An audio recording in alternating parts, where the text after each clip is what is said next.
2004 का question paper Hindi का पहला पैसेज है।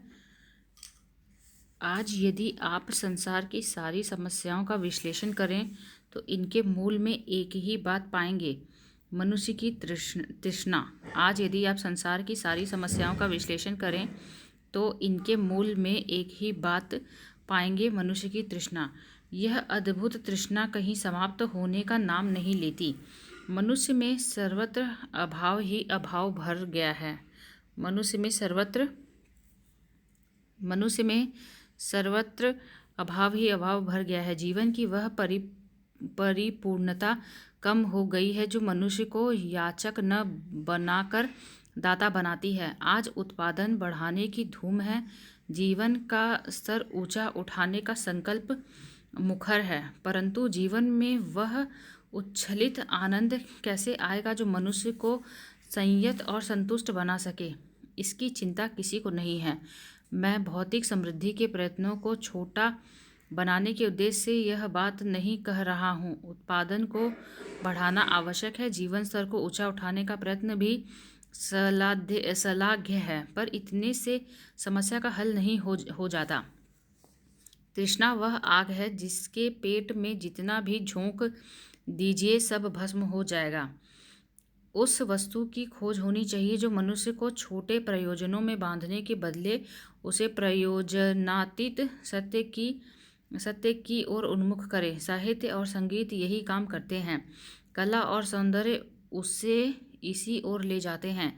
नितांत उपयोगिता की दृष्टि से भी विचार किया जाए तो मनुष्य समाज की स्थिति के लिए, सभ्यता और संस्कृति की रक्षा के लिए ही यह आवश्यक हो गया है कि मनुष्य उस महान उन्नायक धर्म की उपेक्षा न करे जो उसे क्षुद्रता और संकीर्णता से ऊपर उठाते हैं।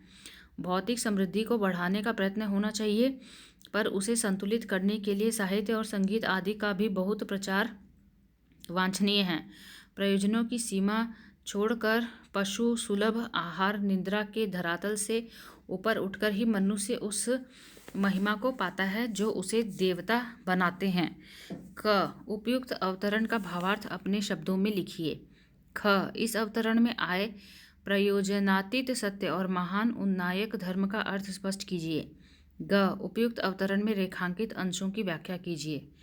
तो क अवतरण का भावार्थ, तृष्णा ही समग्र मानवता के दुखों एवं समस्याओं का मूल कारण है। तृष्णा ही समग्र मानवता के दुखों एवं समस्याओं का मूल कारण है। तृष्णा एक पिपासा है जो अनंत काल तक मानवता को कदापि शांति प्रदान नहीं कर सकती। इसी तृष्णा का ही परिणाम है कि उत्पादन की तरफ लोग प्रवृत्त हैं। अहर्निश एतद संबंधी प्रयास चल रहा है, किंतु हम अपने मूल दृष्टि बिंदु पर अभिमुख नहीं हो पा रहे हैं, जो कि हमारा मुख्य ध्येय है। वह है आनंद। इसकी प्राप्ति कैसे होगी, रंच मात्र भी चर्चा नहीं है। तृष्णा के बीच हम कदापि सुखी व स्वस्थ नहीं रह सकते। इसका कोई अंत नहीं है। हमें उस विद्या की ओर प्रवृत्त होना है जो सत्य का वर्ण करता है। साहित्य, संगीत, कला और सौंदर्य के मूल में हमें सत्य की प्रतीत होती है। साथ ही अपने धर्म की अजस्त्र धारा की ओर अभिमुख होना जो सत्य का आह्वान करती है आवश्यक है। क्षुद्रता एवं संकीर्णता से हमें हटाकर एक उच्चासन प्रदान करती है। ध्यातव्य है कि प्रयोजन मूलक प्रवृत्ति से ऊपर उठकर ही हम देवत्व का अनुभव कर सकते हैं। जो ख क्वेश्चन है, इस अवतरण में आए प्रयोजनातीत सत्य और महान उन्नायक धर्म का अर्थ स्पष्ट कीजिए। तो इसका आंसर है, प्रयोजन ऐहिक प्रतिबद्धता का संवरण करता है जो तृष्णा की मूल है, जिसका कोई अंत नहीं, किंतु जब हम इससे परे अर्थात प्रयोजनातीत होते हैं तभी सत्य की ओर प्रवृत्त हो सकते हैं। हमारे धर्म का मूल स्वर विश्व का कल्याण हो है। इसके यथार्थ को पहचानना है। शुद्धता और क्षुद्रता और संकीर्णता का दूर दूर तक जिससे कोई नाता रिश्ता नहीं है, ऐसे अपने महान उन्नायक धर्म का हमें आस्थावान होकर अनुसरण करना है। रेखांकित अंशों की व्याख्या। तो पहला रेखांकित अंश है, आज यदि आप संसार की सारी समस्याओं का विश्लेषण करें तो इनके मूल में एक ही बात पाएंगे, मनुष्य की तृष्णा। यह अद्भुत अद्भुत तृष्णा कहीं समाप्त होने का नाम नहीं लेती। तो इसका एक्सप्लेनेशन है, तृष्णा सारे संसार को व्याकुल करके अपनी परिधि में आवृत कर लेती है। इसका न तो कोई अंत है और ना ही कोई सीमा। दूसरा है, आज उत्पादन बढ़ाने की धूम है, जीवन का स्तर ऊंचा उठाने का संकल्प मुखर है, परंतु जीवन में वह उच्छलित आनंद कैसे आएगा जो मनुष्य को संयम और संतुष्ट बना सके। तो इसका एक्सप्लेनेशन है, अघतन मानव मात्र भौतिक उत्कर्ष की पिपासा के लिए रात दिन अविराम प्रयासरत है, जहाँ न कोई शांति है न आनंद। इस दिशा में चिंतन करने की महती आवश्यकता है, तभी जीवन के यथार्थ का भोग होगा, अन्यथा समय चक्र तो सतत गतिमान ही है। तीसरी लाइन है, तृष्णा वह आग है जिसके पेट में जितना भी झोंक दीजिए सब भस्म हो जाएगा। तृष्णा ऐसी भूख है जो कभी शांत नहीं हो सकती। एक पूरी होती है तो दूसरी पीछे खड़ी होती है, इसका कोई अंत नहीं है। जब अंत नहीं तो आनंद नहीं। चौथी है, प्रयोजनों की सीमा छोड़कर पशु सुलभ आहार निद्रा के धरातल से ऊपर उठकर ही मनुष्य उस महिमा को पाता है जो उसे देवता बनाते हैं। तो इसका एक्सप्लेनेशन है, इसकी व्याख्या है, जब तक हम अपनी इच्छाओं का दमन नहीं कर लेते एवं जिन पाशविक वृत्तियों से ऊपर नहीं उठ जाते, तब तक हम सही मानव नहीं कहला सकते जिसमें देवत्व का मान हो सके। आधुनिकता। अब दूसरा पैसेज है, यहाँ तक हो गया। इसमें जब तक हम अपनी इच्छाओं का दमन नहीं कर लेते एवं जिन पाशविक वृत्तियों से ऊपर नहीं उठ जाते, तब तक हम सही मानव नहीं कहला सकते इसमें देवत्व का मान हो सके। दूसरा पैसेज है, आधुनिकता अपने आप में कोई मूल्य नहीं है। मनुष्यों ने अनुभवों द्वारा जिन महनीय मूल्यों को उपलब्ध किया है उन्हें नए संदर्भों में देखने की दृष्टि आधुनिक है। यह एक गतिशील प्रक्रिया है। संदर्भ बदल रहे हैं क्योंकि नई जानकारियों ने नए साधन और नए उपादान सुलभ किए हैं। बहुत सी पुरानी बातें भुलाई जा रही हैं। नई सामग्रियां और नए कौशल नवीन संदर्भों की रचना कर रहे हैं। उनमें बहुसमादृत मानवीय मूल्यों का रूप बदला नजर आता है, परंतु फिर भी उनका शाश्वत रूप बना रहता है। परंपरा से हमें इन मूल्यों का वह रूप प्राप्त होता है जो अतीत के संदर्भ में बना था। उस रूप में कुछ ऐसा सार तत्व है जो स्थायी है, कुछ ऐसा जो बदले हुए संदर्भ में टिक नहीं पाता। हर रूप में ये दो तत्व विद्यमान रहते हैं। जो कुछ दिखाई दे रहा है, अनुभूत हो रहा है, वह इन दो तत्वों के मिश्रण का परिणाम है। अस्थिर तत्व ही स्थिर या स्थायी तत्व को इंद्रिय ग्राह्य या मनोगम्य बनाता है। आधुनिक संदर्भ में अस्थिर तत्वों में परिवर्तन होता है। स्थायी तत्व नए रूप में नई साज सज्जा से मनोहर बनकर उजागर होता है। परंपरा इस स्थायी तल को आगे की पीढ़ी की ओर अग्रसर करती रहती है। पुराने आवरण हटते रहते हैं, वे अपना काम करने से विरत होते हैं। परंपरा इसलिए हमेशा उपयोगी होती है। कोई भी आधुनिक विचार आसमान से नहीं पैदा होता, सबकी जड़ परंपरा में गहराई तक गई हुई है। सुंदर से सुंदर फूल या दावा नहीं कर सकता कि वह पेड़ से भिन्न होने के कारण उससे असंपृक्त है। कोई पेड़ यह दावा नहीं कर सकता कि वह मिट्टी से भिन्न होने के कारण एकदम उससे विच्छिन्न है। इसी प्रकार कोई आधुनिक विचार यह दावा नहीं कर सकता कि वह परंपरा में एकदम कटा हुआ है। कार्य कारण के रूप में, आधार आधेय के रूप में परंपरा की एक अविच्छेद श्रृंखला अतीत में बहुत गहराई तक गई हुई है। पहला क्वेश्चन है क, ऊपर लिखित गद्यांश का उपयुक्त शीर्षक दीजिए। ख, उपयुक्त अवतरण का संक्षेपण 1/3 शब्दों में कीजिए। क, गद्यांश का उपयुक्त शीर्षक आधुनिकता एवं परंपरा। अवतरण का संक्षेपण।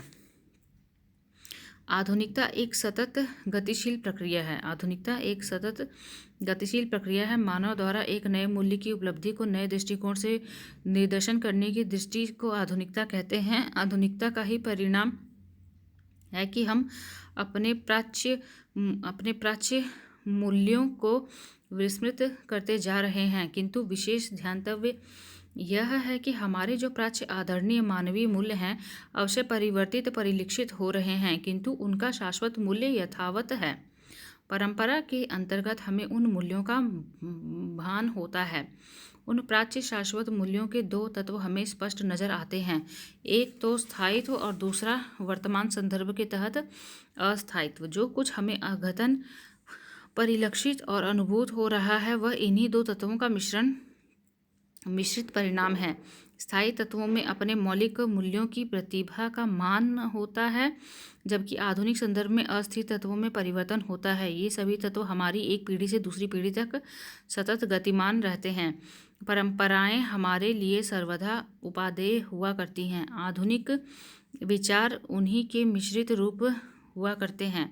फूल का संबंध उस मिट्टी से है जहाँ से वह पला बढ़ा है। इसी प्रकार आधुनिकता का संबंध परंपराओं से अवच्छिन्न है। क्वेश्चन नंबर 3, सरकारी और अर्ध सरकारी पत्र लेखन का अंतर स्पष्ट करते हुए सरकारी पत्र लेखन का एक उदाहरण दीजिए। इसका ख क्वेश्चन है, अधिसूचना से आप क्या समझते हैं? अधिसूचना का एक प्रारूप प्रस्तुत कीजिए। तो पहले क है सरकारी पत्र और अर्ध सरकारी पत्र लेखन का अंतर स्पष्ट करना, सरकारी पत्र का एक उदाहरण देना है।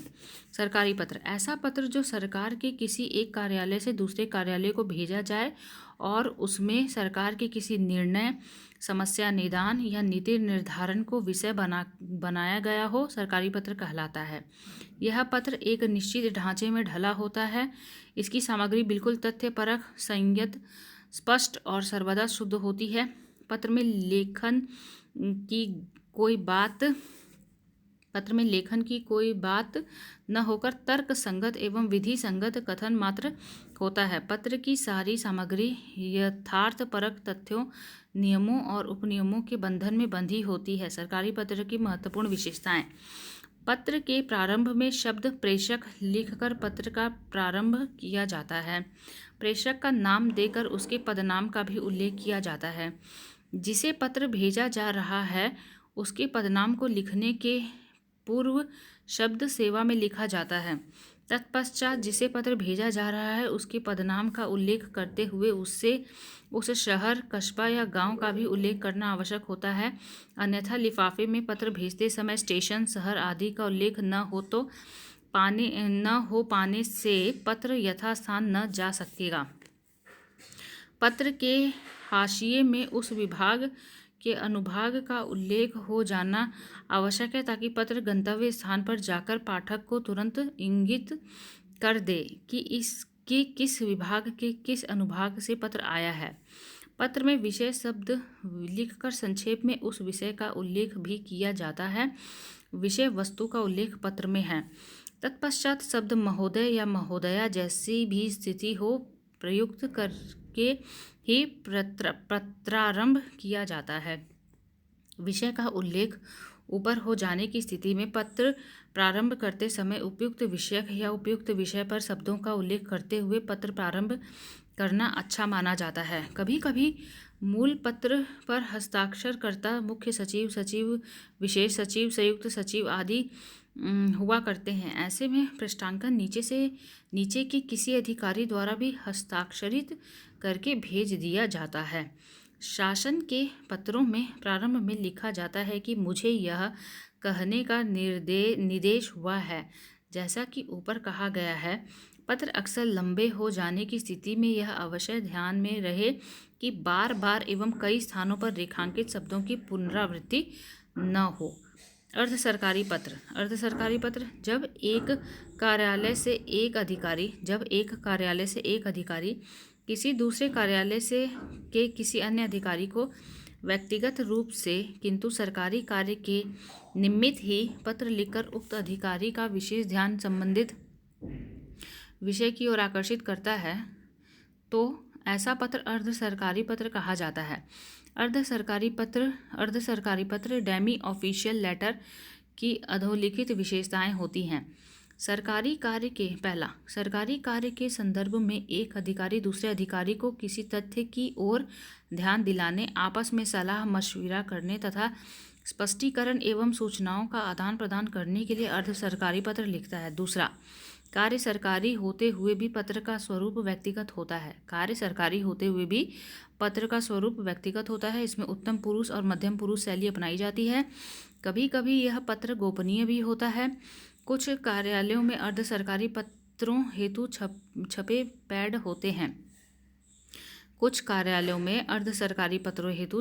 होते हैं। अर्ध सरकारी पत्रों में मुझे कहने का आदेश हुआ है आदि औपचारिक वाक्य नहीं लिखे जाते हैं। यह पत्र नितांत आत्मीय ढंग से लिखे गए सरकारी पत्र होते हैं। अपने श्रेष्ठ अधिकारी को अर्ध सरकारी पत्र नहीं भेजा जाता। यह प्रायः समान स्तर के अधिकारियों को ही लिखा जाता है। इन पत्रों के प्रारंभिक वाक्य निम्नलिखित प्रकार के होते हैं। मुझे आपको यह सूचित करना है कि डैश डैश डैश। दूसरा, डैश डैश डैश आपसे निवेदन है डैश डैश।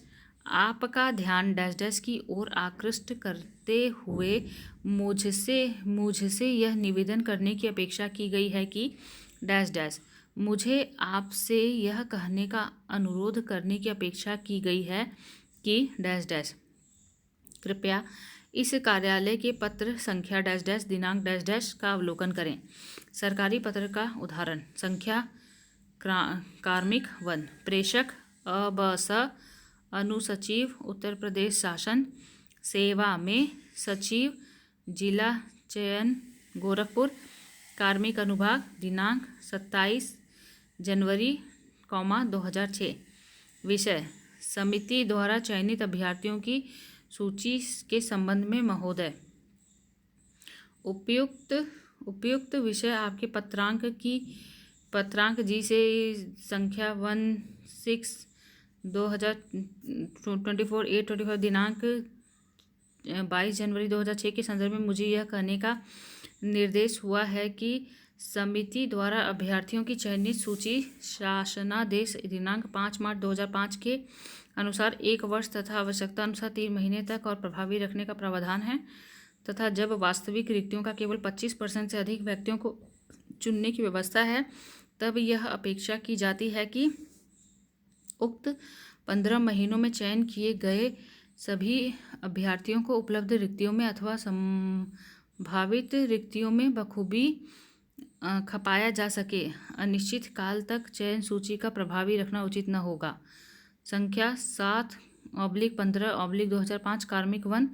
हस्ताक्षर अबस अनुसचिव। प्रतिलिपि समस्त सचिव अध्यक्ष जिला चयन समितियां प्रदेश की सूचनार्थ प्रेषित। आज्ञा से अबस अनुसचिव।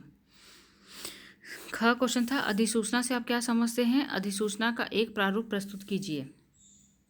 तो अधिसूचना विभिन्न सरकारी कार्यालयों में, चाहे वे भारत सरकार के नियंत्रणाधीन कार्यालय हो या विभिन्न राज्यों की सरकारों के नियंत्रण के अधीन आने वाले कार्यालय हों, सरकारी कर्मचारियों की नियुक्ति, उनकी तैनाती, प्रोन्नति, उनके स्थानांतरण, उनकी मौलिक नियुक्ति या स्थायीकरण आदि से संबंधित आदेश समय समय पर आवश्यकता अनुसार जारी करने पड़ते हैं। सरकारी कर्मचारियों का अवकाश भी स्वीकृत किया जाता है। सेवा काल पूरा होने के बाद उन्हें सेवानिवृत्त करने का भी आदेश जारी किया जाता है। संक्षिप्त रूप में इनके सेवाओं का वर्गीकरण किया गया है, जैसे अखिल भारतीय सेवाएं, प्रदेश की राज्य सेवाएं, स्पेशलिस्ट सेवाएं, अधीनस्थ सेवाएं आदि। ऊपर श्रेणी घ के अंतर्गत अधिकांश तृतीय श्रेणी या चतुर्थ श्रेणी के ही कर्मचारी आते हैं। इनसे कुछ उच्च वर्गीय पद ऐसे भी आते हैं जो श्रेणी 1 या 2 के राजपत्रित पद नहीं होते हैं। ऐसे अधीनस्थ पदों को धारित करने वाले कर्मचारियों की नियुक्ति, उनकी तैनाती, प्रोन्नति, उनके स्थानांतरण, उनकी मौलिक नियुक्ति या स्थानीयकरण अथवा अवकाश स्वीकृति करने वाले आदेशों को कार्यालय आदेशों के द्वारा जारी किया जाता है और ऐसे आदेशों की प्रतियां कार्यालय के विभिन्न संबंधित अनुभागों को या संबंधित सहायकों को एवं संबंधित अधिकारियों के सूचनार्थ एवं आवश्यक कार्रवाई हेतु भेज दी जाती है। आवश्यकता पड़ने पर महालेखाकार उत्तर प्रदेश को यह संबंधित ट्रेजरी ऑफिसर के पास भी उक्त कार्यालय आदेश प्रतियां भेज देते हैं। किंतु क अखिल भारतीय सेवाओं, ख प्रदेश की राज्य सेवाओं, ग स्पेशली सेवाओं अथवा विभिन्न श्रेणियों के राजपत्रित अधिकारियों के संबंध में इन्हीं उक्त विषयों से संबंधित जब कोई आदेश निकालना होता है तो उक्त आदेश किसी कार्यालय आदेश के रूप में न होकर एक अधिसूचना के रूप में निकाला जाता है। इसे हिंदी में अधिसूचना तथा अंग्रेजी में नोटिफिकेशन कहते हैं। अधिसूचना का एक प्रारूप: उत्तर प्रदेश शासन न्याय विभाग, कल्याण निधि, अनुभाग 4, संख्या 435/4, न्याय 8/40/05, लखनऊ, दिनांक 4 अक्टूबर 2006। अधिसूचना नियुक्ति: डॉक्टर शिवशंकर राय, द्वितीय अपर न्यायिक मजिस्ट्रेट, प्रतापगढ़ को कार्यभार ग्रहण करने के दिनांक से उत्तर प्रदेश कानूनी सहायता एवं परामर्श बोर्ड, लखनऊ में उप सचिव द्वितीय के पूर्णकालिक पद पर नियुक्त किया जाता है। आज्ञा से हस्ताक्षर शुभकरण प्रमुख सचिव, संख्या 435/4, न्याय 8/40/5, तद दिनांक। प्रतिलिपि निम्नलिखित को सूचनार्थ एवं आवश्यक कार्रवाई हेतु प्रेषित। संबंधित अधिकारी: सेकंड सचिव उत्तर प्रदेश कानून सहायता एवं परामर्श बोर्ड, लखनऊ। थर्ड महालेखाकार उत्तर प्रदेश, इलाहाबाद। चौथा ट्रेजरी ऑफिस, लखनऊ। पांचवा डायरेक्टर उत्तर प्रदेश मुद्रण एवं लेखन सामग्री, इलाहाबाद को उपयुक्त अधिसूचना के अंग्रेजी अनुवाद की प्रति सहित इस अनुरोध के साथ प्रेषित कि वे इसे उत्तर प्रदेश गजट के अगले अंक के भाग 2 में तुरंत प्रकाशित कर दें।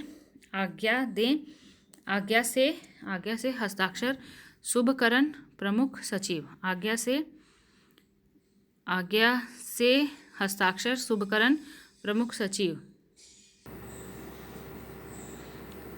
2004 का विशेष चयन वाली परीक्षा का पैसेज नंबर 1। परिवर्तन की प्रगतिशीलता का प्रमाण है चैतन्य का निरंतर परिष्करण। परिवर्तन की प्रगतिशीलता का प्रमाण है चैतन्य का निरंतर परिष्करण। जड़ता की आश्रयता किसी भी परिवर्तन को हेय बना देती है। यदि परिवर्तन हमारे चैतन्य का परिष्करण करता है तो ठीक है, अगर नहीं करता है तो यह तो गलत है। यदि आप पिछले 100 वर्षों के बौद्धिक विकास का अध्ययन करें तो मालूम होगा कि इधर हाल में हमारे विचारों में बहुत ही महत्वपूर्ण परिवर्तन हुए हैं।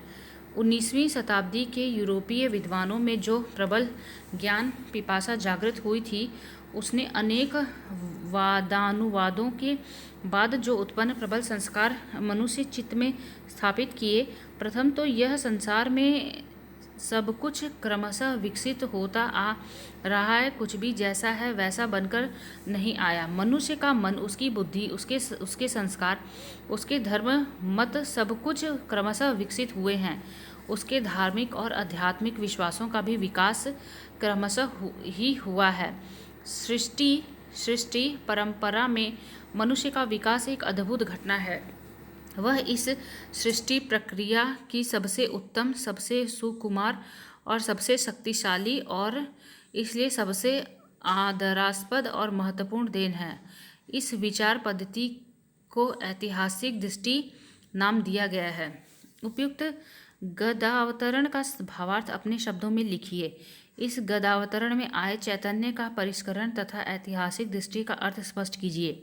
उपयुक्त अवतरण में रेखांकित अंशों की व्याख्या कीजिए। तो पहला है उपयुक्त गदावतरण का भावार्थ अपने शब्दों में लिखिए। क चैतन्य स्वरूप का विशुद्ध प्रवाह यह घोषित करता है कि परिवर्तन जगत का अनिवार्य सत्य है।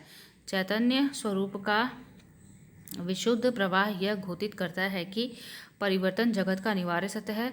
परिवर्तन की सार्थकता हमारे चैतन्य के परिष्करण पर निर्भर करती है। अतीत के अध्यायों की तुलना में यह स्पष्ट होता है कि अद्यतन हमारे विचारों में विशेष परिवर्तन आया है।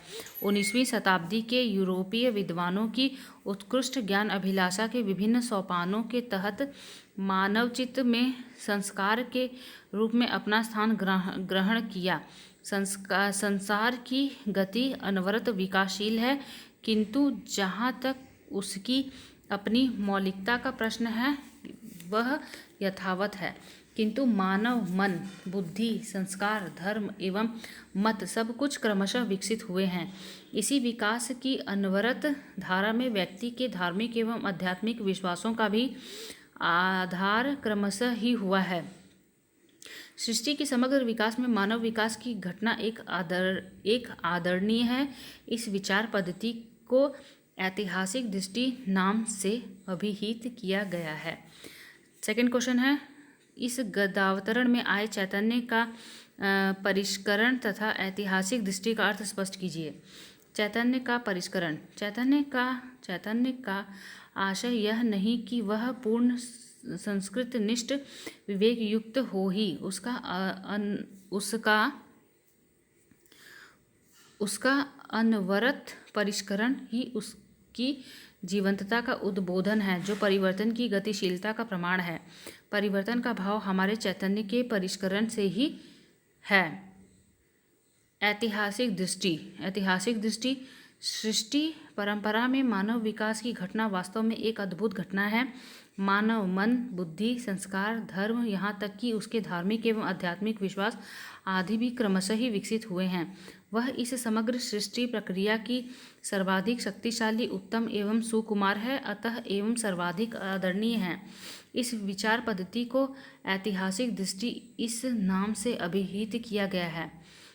रेखांकित अंशों की व्याख्या। तो पहला है, जड़ता की आश्रयता किसी भी परिवर्तन को हेय बना देती है।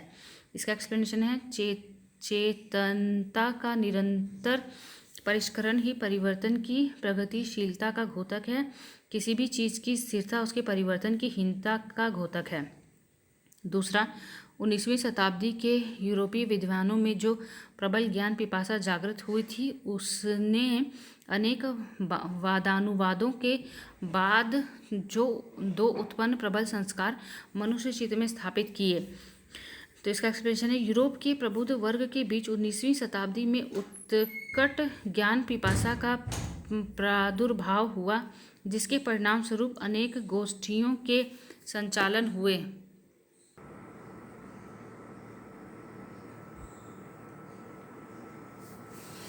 का दूसरा एक्सप्लेनेशन, जो 19वीं शताब्दी के यूरोपीय विद्वानों में जो प्रबल ज्ञान पिपासा जागृत हुई थी, उसने अनेक वादानुवादों के बाद जो उत्पन्न प्रबल संस्कार मनुष्य चित्त में स्थापित किए। इसका एक्सप्लेनेशन देखेंगे।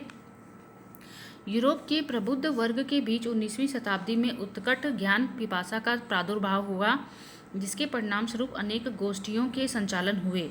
वाद विवाद होते रहे, अनेक भाषाओं की ज्ञान सुलभ तथ्यों का अनुवाद हुआ। फलतः दो प्रबल संस्कारों का मानव चित्त में प्रादुर्भाव हुआ, जिसमें एक यह कि संसार निरंतर एक विकसित प्रक्रिया के तहत प्रवहमान है। आशय यह है कि सृष्टि पर भाषा में मानव विकास एक अद्भुत घटना है। तीसरा, मनुष्य का मन, उसकी बुद्धि, उसके संस्कार, उसके धर्म मत सब कुछ क्रमशः विकसित हुए हैं। तो इसका एक्सप्लेनेशन है, सृष्टि के प्रारंभ में मानव एक सुप्त संस्कार वाला प्राणी था। सभ्यता के विकास के क्रम में उसके मन एवं बुद्धि सब कुछ परिष्कृत होते गए। संस्कार एवं उसके धर्म सब कुछ विकसित हुए। उसमें सोचने समझने की क्षमता का प्रादुर्भाव हुआ। समन्वयात्मक बुद्धि आई। एक नई जीवन दिशा प्रस्फुटित हुई। चौथा है, वह इस सृष्टि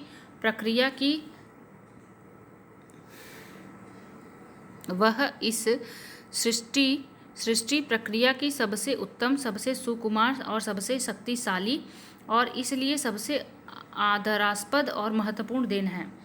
एक्सप्लेनेशन, सृष्टि परंपरा में मानव विकास एक आश्चर्यजनक घटना है। इस सृष्टि प्रक्रिया की वह सर्वशक्ति संपन्न, सर्वोत्तम एवं आदरणीय देन है। सर्वशक्ति संपन्नता मानव बुद्धि का घोतक है। सर्वोत्तमता उसकी परिष्कृत बुद्धि के साथ साथ विवेकशीलता का घोतक है, इसलिए वह आदरणीय है। दूसरा पैसेज, वास्तव में विवेक का अर्थ है मानसिक संतुलन को सुरक्षित रखकर विचार पूर्वक व्यवहार करना। वास्तव में विवेक का अर्थ है मानसिक संतुलन को सुरक्षित रखकर विचार पूर्वक व्यवहार करना। भयभीत, चिंताग्रस्त, क्षुब्ध और विकल मनुष्य अपना कार्य हानि कर अपना कार्य हानि कर लेता है। विवेक के द्वारा ही मनुष्य भय, चिंता, क्षुब्धता, विकलता, व्यथा आदि पर विजय प्राप्त कर सकता है। विवेक और भावुकता में परस्पर बैर है। मनुष्य जाता है। अकर्मण्य मनुष्य कभी संकट को पार नहीं कर सकता तथा संकट उसे डस लेते हैं। अविवेक आपदाओं को आमंत्रित करता है, विवेक उनका समाधान करता है। भावुकता का अतिरेक आंधी की भांति मनुष्य के विवेक का अपहरण कर लेता है। यह संसार भावुकता प्रधान व्यक्ति के लिए नरक और विचार प्रधान व्यक्ति के लिए स्वर्ग है। भावुकता ही प्रेम को मोह के रूप में विकृत कर देती है। क ऊपर लिखित गद्यांश का उपयुक्त शीर्षक दीजिए। ख उपयुक्त गद्यांश का संक्षेपण 1/3 शब्द में कीजिए। क उपयुक्त गद्यांश का शीर्षक है विवेक और भावुकता। विवेक और भावुकता। उपयुक्त गद्यांश का संक्षेपण। विवेक द्वारा मनुष्य मानसिक संतुलन को सुरक्षित रखकर भय, चिंता, क्षुब्धता तथा व्याकुलता आदि पर विजय प्राप्त कर लेता है, किंतु भावुकता के वशीभूत होने पर मनुष्य का विवेक समाप्त हो जाता है। विवेक द्वारा व्यक्ति संकटों से पार हो जाता है, परंतु भावुकता के अधीन व्यक्ति मुसीबत में फंस जाता है। यह संसार विचारवान व्यक्ति के लिए स्वर्ग तथा भावुकता से पूर्ण व्यक्ति के लिए नरक के समान है। तीसरा क्वेश्चन है क सरकारी पत्र लेखन की विशेषताओं का उल्लेख कीजिए और उसका एक उदाहरण प्रस्तुत कीजिए। ख परिपत्र और अनुस्मारक का अंतर स्पष्ट करते हुए परिपत्र का एक प्रारूप प्रस्तुत कीजिए। तो तीसरे का आंसर है सरकारी पत्र, ऑफिशियल लेटर। एक सरकारी कार्यालय से दूसरे सरकारी कार्यालय को पत्र भेजे जाते हैं जिनके एक से अधिक रूप होते हैं, जैसे अर्धशासकीय पत्र, अशासकीय पत्र, कार्यालय ज्ञाप, द्रुतगामी पत्र आदि। सरकारी पत्र की महत्वपूर्ण विशेषताएं। पत्र के प्रारंभ में शब्द प्रेषक लिखकर पत्र का प्रारंभ किया जाता है। प्रेषक का नाम देकर उसके पदनाम का भी उल्लेख किया जाता है। तीसरा, जिसे पत्र भेजा जा रहा है उसके पदनाम को लिखने के पूर्व शब्द सेवा में लिखा जाता है। चौथा, तत्पश्चात जिसे पत्र भेजा जा रहा है उसके नाम का उल्लेख करते हुए उसे उस शहर, कस्बा, गांव का भी उल्लेख करना आवश्यक होता है, अन्यथा लिफाफे में पत्र भेजते समय स्टेशन, शहर आदि का उल्लेख न हो पाने से पत्र यथास्थान न जा सकेगा। पांचवा, पत्र के हाशिए में उस विभाग के अनुभाग का उल्लेख हो जाना आवश्यक है ताकि पत्र गंतव्य स्थान पर जाकर पाठक को तुरंत इंगित कर दे कि इस विभाग के किस अनुभाग से पत्र आया है। छठवां, पत्र में विषय शब्द लिखकर संक्षेप में उस विषय का उल्लेख भी किया जाता है। विषय वस्तु का उल्लेख पत्र में है। सातवां, तत्पश्चात शब्द महोदय या महोदया जैसी भी स्थिति हो प्रयुक्त करके ही पत्रारंभ किया जाता है। आठवां, विषय का उल्लेख ऊपर हो जाने की स्थिति में पत्र प्रारंभ करते समय उपयुक्त विषयक या उपयुक्त विषय पर शब्दों का उल्लेख करते हुए पत्र प्रारंभ करना अच्छा माना जाता है। नौवां, कभी कभी मूल पत्र पर हस्ताक्षरकर्ता मुख्य सचिव, सचिव, विशेष सचिव आदि हुआ करते हैं। ऐसे में पृष्ठांकन नीचे के किसी अधिकारी द्वारा भी हस्ताक्षरित करके भेज दिया जाता है। 10वां, शासन के पत्रों में प्रारंभ में लिखा जाता है कि मुझे यह कहने का निर्देश हुआ है, जैसा कि ऊपर कहा गया है। पत्र अक्सर लंबे हो जाने की स्थिति में यह अवश्य ध्यान में रहे कि बार बार एवं कई स्थानों पर रेखांकित शब्दों की पुनरावृत्ति न हो। सरकारी पत्र का उदाहरण। संख्या 4/2003-4 कार्मिक 1। प्रेषक श्री रामजीत मिश्रा, अनुसचिव, उत्तर प्रदेश शासन सेवा में अध्यक्ष, जिला चयन समिति एवं अतिरिक्त जिलाधिकारी प्रशासन गोरखपुर। विषय संग्रह अमीनों के पद पर नियुक्ति के संबंध में। उपयुक्त विषय पर आपके पत्रांक जिला चयन समिति 2003 22/42/6 दिनांक 5 अक्टूबर 2002 के संदर्भ में मुझे यह कहने का निर्देश हुआ है कि संग्रह अमीन के पद को चयन समिति के कार्यक्षेत्र से बाहर रखा गया है, इसलिए उक्त पद पर भर्ती चयन समिति के माध्यम से नहीं होगी। भवदीय हस्ताक्षर रामजीत मिश्रा, अनुसचिव। क्वेश्चन नंबर 3 का ख, जिसमें क्या पूछा गया था, परिपत्र और अनुस्मारक का अंतर स्पष्ट करते हुए परिपत्र का एक प्रारूप प्रस्तुत कीजिए। परिपत्र एक प्रकार की सूचना है जो कोई विभाग अपने अधीनस्थ कर्मचारियों को देता है। परिपत्र विभाग के निर्देश अथवा अनुदेश से संबंध होते हैं। परिपत्र के साथ एक सादा पृष्ठ नत्थी रहता है जिस पर सभी संबंध कर्मचारियों से सूचना से अवगत होने के हस्ताक्षर करा लिए जाते हैं। इसे छपवाकर रिकॉर्ड में भी रख लिया जाता है। परिपत्र विभाग की आंतरिक और व्यापक जानकारी के लिए वितरित कराया जाता है। यह पत्र लगभग ज्ञापन जैसा होता है। कार्यालयों में परिपत्र के मुद्रित फॉर्म भी होते हैं। परिपत्र में संख्या रहती है पर विभागीय होने के नाते संदर्भ, संबोधन और अधोलिखित नहीं होता। नीचे हस्ताक्षर और पदनाम होता है। यदि संलग्न हुआ तो इसका भी उल्लेख होता है। अनुस्मारक रिमाइंडर किसी आवश्यक सरकारी पत्र के न प्राप्त होने अथवा प्राप्त होने में विलंब होने पर संबंधित विभाग को जो स्मरण पत्र लिखा जाता है, अनुस्मारक तार, टेलीफोन अथवा द्रुतगामी पत्र द्वारा भी भेजा जा सकता है। अनुस्मारक में पिछले पत्र का संदर्भ स्पष्ट रूप में दिया जाता है तथा इसका स्वरूप अति संक्षिप्त होता है। साधारण अथवा प्रत्येक अनुस्मारक में निम्नलिखित बातों का समावेश होना चाहिए। पहला, प्रेषक शब्द लिखने के पूर्व ही पत्र में दाहिनी ओर चोटी पर ही अनुस्मारक के लिए संख्या शब्द लिख देना चाहिए, जिससे पत्र को प्रेषित करते समय डिस्पैचर द्वारा भेजा जाएगा। तत्पश्चात भेजने वाले अधिकारी का नाम, पदनाम, कार्यालय का नाम देना चाहिए। इसके बाद में सेवा में शब्द लिखकर पत्र जिसे भेजा जाता है उसे कार्यालय का नाम, अधिकारी का नाम, उसके पद नाम सहित शहर या स्टेशन का नाम जहां पत्र जा रहा है अवश्य इंगित किया जाना चाहिए। शासकीय पत्रों के ही तर्ज पर अन्य सब बातें भी होंगी। स्मरण दिलाने के लिए संबंधित पत्र या पत्रों का हवाला देकर उत्तर या वांछित सूचना भेजने हेतु विनम्र निवेदन किया जाना भी अंत में आवश्यक होता है। कई पत्रों के भेजे जाने पर उत्तर न आने पर अर्धशासकीय पत्र से, तार से, टेलेक्स से, फैक्स संदेश आदि से भी स्मरण दिलाया जाता है। परिपत्र का उदाहरण: संख्या 5/1/2004 नियुक्ति प्रेषक श्री मोहन कुशवाहा, विशेष सचिव उत्तर प्रदेश शासन, सेवा में समस्त सचिव उत्तर प्रदेश शासन, समस्त विभागाध्यक्ष उत्तर प्रदेश, समस्त जिला मजिस्ट्रेट उत्तर प्रदेश, नियुक्ति विभाग लखनऊ, दिनांक 20 सितंबर 2004। महोदय, मुझे आपका ध्यान विभिन्न सेवाओं में अनुसूचित जातियों के लिए आरक्षण तथा उनकी दशा सुधारने से संबंधित समय समय पर जारी किए गए शासनादेश की ओर आकर्षित करते हुए यह कहने का आदेश हुआ है कि इस बात को सुनिश्चित करने के लिए कि उक्त आदेशों का पूर्ण रूप से अनुपालन हो और अधिकारियों द्वारा इस दिशा में किए गए कार्य का उचित मूल्यांकन हो सके, शासन ने यह निश्चित किया है कि सेवाओं में अनुसूचित जाति के प्रतिनिधित्व को पूरा करने एवं तद विषयक विभिन्न शासनादेशों को क्रियान्वित करने के लिए जो भी अधिकारी उत्तरदायी हैं, उनकी चरित्र पंजिका में उच्च अधिकारियों द्वारा वार्षिक प्रतिविष्ट देते समय अन्य बातों के अतिरिक्त इस दिशा में किए गए अनेक प्रयासों का भी आवश्यक रूप से उल्लेख किया जाना चाहिए। उक्त आदेश सभी विभागाध्यक्षों, आयुक्तों, जिला मजिस्ट्रेटों तथा अन्य संबंधित अधिकारियों पर समान रूप से लागू होंगे। भवदीय हस्ताक्षर मोहन कुशवाहा, विशेष सचिव।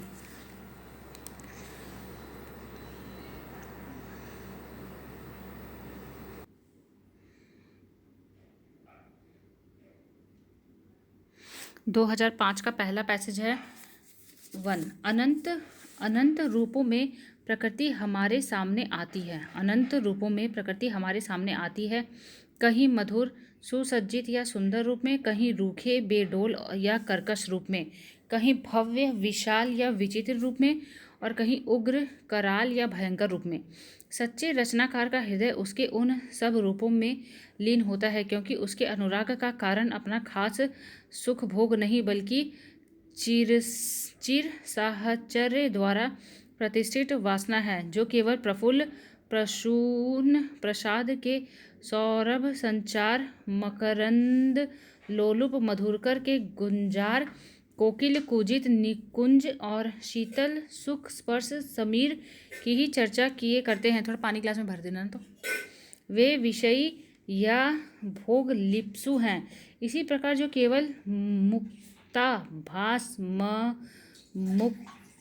भास्महीम विन्दुमण्डित मरकताभ सादल जाल। अत्यंत विशाल गिरि शिखर से गिरते जलप्रपात की गंभीर गति से उठी हुई सीकर निहारिका के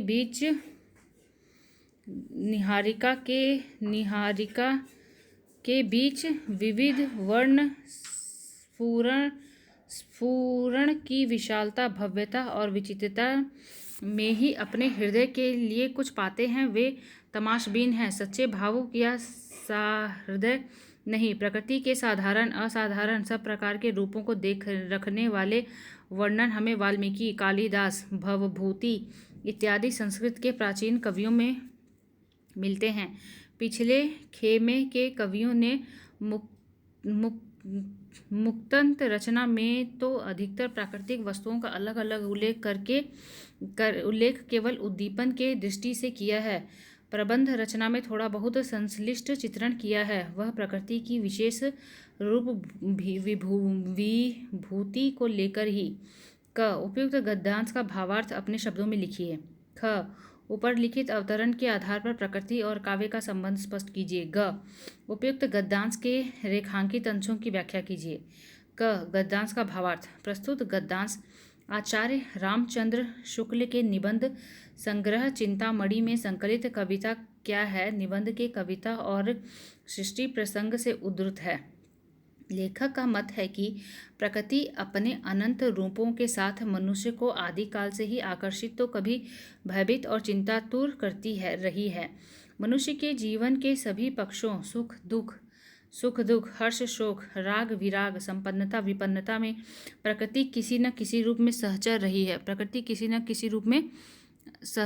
है। मनुष्य के जीवन के सभी पक्षों सुख दुख, हर्ष शोक, राग विराग, संपन्नता विपन्नता में प्रकृति किसी न किसी रूप में सहचर रही है। अतः सच्चा कल पता नहीं क्या लिखा वही होता है जो प्रकृति के संश्लिष्ट चित्रण के द्वारा मनुष्य के हृदय की वृत्तियों का परिष्कार करके उन्हें उदात्त बनाता है। प्रकृति के किसी एक रूप का कलात्मक वर्णन करते हुए उसको जीवन के किसी पक्ष को उद्दीपित करना मनोरंजन हो सकता है, किंतु भावात्मक सत्ता का विस्तार नहीं, क्योंकि कविता का काम मनोरंजन से आगे है। लेखक ने प्रकृति के काल्पनिक दृश्यों और उसके कलात्मक वैचित्र्य से पूर्ण वर्णनों को अच्छा नहीं माना है। आलंबन रूप में प्रकृति संश्लिष्ट खंड चित्रण के लिए लेखक ने संस्कृत कवियों की प्रशंसा की है। दूसरी ओर प्रकृति के उद्दीपन रूप में उक्ति वैचित्र्य के साथ कलात्मक चित्रण के लिए रीतिकालीन कवियों की उपेक्षा की है। ख प्रकृति और काव्य का संबंध। प्रकृति मानव की चिर सहचरी रही है। काव्य या साहित्य मानव जीवन का प्रतिबिंब कहा गया है, अतः काव्य में प्रकृति चित्रण भी स्वाभाविक है। प्रकृति कवियों के लिए प्रेरणा का स्रोत है, सौंदर्य का अक्षय भंडार है, कल्पना का अद्भुत भंडार है, रहस्यमयी जिज्ञासाओं का केंद्र है। वस्तुतः पहली कविता प्रकृति के साहचर्य से ही लिखी गई है। वेदों से लेकर वर्तमान में आधुनिक कविता तक प्रकृति अनंत रूपों में उपस्थित है। काव्य में प्रकृति के संश्लिष्ट चित्रण के साथ ही उसे उद्दीपन, मानवीयकरण, उपदेशात्मक, रहस्यात्मक और प्रतीकात्मक रूप में भी चित्रित किया जा रहा है। ग रेखांकित अंशों की व्याख्या। तो पहला रेखांकित अंश है, सच्चे रचनाकार का हृदय उसके उन सब रूपों में लीन होता है। सच्चा रचनाकार वही होता है जो प्रकृति के साधारण व असाधारण सभी रूपों का संश्लिष्ट चित्र अंकित कर सके। ऐसा वह तभी कर सकता है जब वह प्रकृति के अनंत रूपों में आकर्षित होता है, उनसे मोहित होता है। प्रकृति के सुंदर और भयावह दोनों रूपों में मनुष्य के लिए कोई न कोई प्रेरणा संदेश होता है। अतः सच्चा रचनाकार वही है जो प्रकृति के सभी रूपों से तादात्म्य स्थापित करके अपनी रचना द्वारा पाठक की भावना की भावात्मक सत्ता का विस्तार करता है। नेक्स्ट है मकरंद लोलुप मधुरकर के गुंजार, कोकिल कुजित निकुंज और शीतल सुख स्पर्श समीर की ही चर्चा किया करते हैं। वे विषयी या भोग लिप्सु हैं। इसका एक्सप्लेनेशन है, पराग व्याख्या है इसकी, पराग के लोभ में गुंजार करते भौरे, कोयल की मीठी कूक से गुंजित निकुंज और शीतल सुख देने वाले समीर जैसी श्रृंगारिक रति प्रसंगों में रमने वाले कवियों को लेखक ने विषयी या भोगी कहा है, क्योंकि उनकी दृष्टि जीवन के श्रृंगार पक्ष तक सीमित है। जीवन में कर्म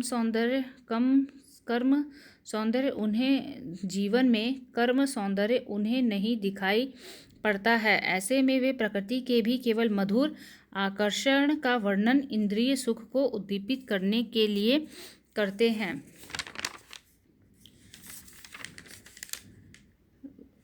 वे तमाशबीन हैं, सच्चे भावुक हृदय नहीं। प्रकृति का एकांगी और उद्दीपन में वर्णन करने वाले कवियों को लेखक ने सच्चे भावुक या सहृदय न कहकर तमाशबीन कहा है, क्योंकि वे प्रकृति के एक पक्ष का उद्दीपन रूप में कलात्मक और उचित वैचित्र्य से पूर्ण वर्णन करके केवल मनोरंजन करते हैं। उसके बाद नेक्स्ट एक्सप्लेनेशन है, पिछले खेमे के कवियों ने मुक्तक रचना में जो अधिकतर प्राकृतिक वस्तुओं का अलग अलग उल्लेख केवल उद्दीपन की दृष्टि से किया है। पिछले खेमे के कवियों से लेखक का तात्पर्य रीतिकालीन कवियों से है, जिन्होंने नायक नायिका के श्रृंगारिक भावों और रूप सौंदर्य वर्णन में प्रकृति का उद्दीपन एवं वस्तु परिगणन शैली में वर्णन किया है। प्रकृति के संश्लिष्ट चित्रों का रीतिकालीन काव्य में अभाव को लेखक ने रेखांकित किया है। दूसरा पैसेज है, राष्ट्रीय एकता मूलतः भावात्मक है। वस्तुतः यह एक सामुदायिक भावना है जो किसी देश के नागरिकों के मन में विकसित होती है।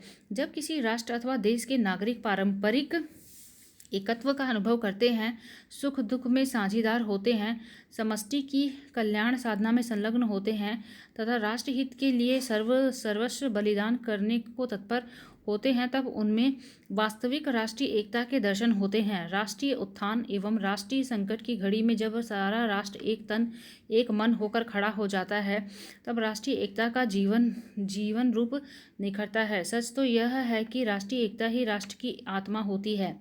राष्ट्रीय एकता का पुष्प ही राष्ट्र देवता को शोभा एवं गरिमा से मंडित करता है। क, ऊपर लिखित गद्यांश का उपयुक्त शीर्षक दीजिए। ख, उपयुक्त गद्यांश का संक्षेपण 1/3 शब्दों में कीजिए। तो क शीर्षक, राष्ट्र की आत्मा राष्ट्रीय एकता। राष्ट्र की आत्मा राष्ट्रीय एकता। ख, संक्षेपण करना है। राष्ट्रीय एकता किसी देश के समुदाय की वह भावना है जो परस्पर एक होने के भाव से विकसित होती है। इसका जीवंत रूप राष्ट्रीय संकट के समय देशवासियों की एकत्व भावना में देखा जा सकता है। किसी भी देश की राष्ट्रीय एकता उस देश की आत्मा होती है। एकता के बिना राष्ट्र निष्प्राण सा हो जाता है। क्वेश्चन नंबर 3, सरकारी पत्र लेखन के महत्वपूर्ण अंगों को 100 उदाहरण स्पष्ट कीजिए। ख, कार्यालय आदेश के प्रयोजन तथा प्रारूप की विशेषताएं बताते हुए उसका एक उदाहरण प्रस्तुत कीजिए।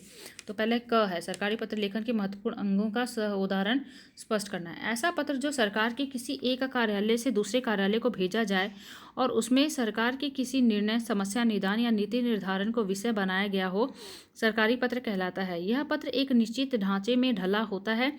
इसकी सामग्री बिल्कुल तथ्यपरक, संयत, स्पष्ट और सर्वदा शुद्ध होती है। पत्र की सारी सामग्री यथार्थ परक तथ्यों, नियमों और उपनियमों के बंधन में बंधी होती है। सरकारी पत्र लेखन के महत्वपूर्ण अंग निम्नलिखित है। पहला, पत्र के शीर्षक पर पत्रांक।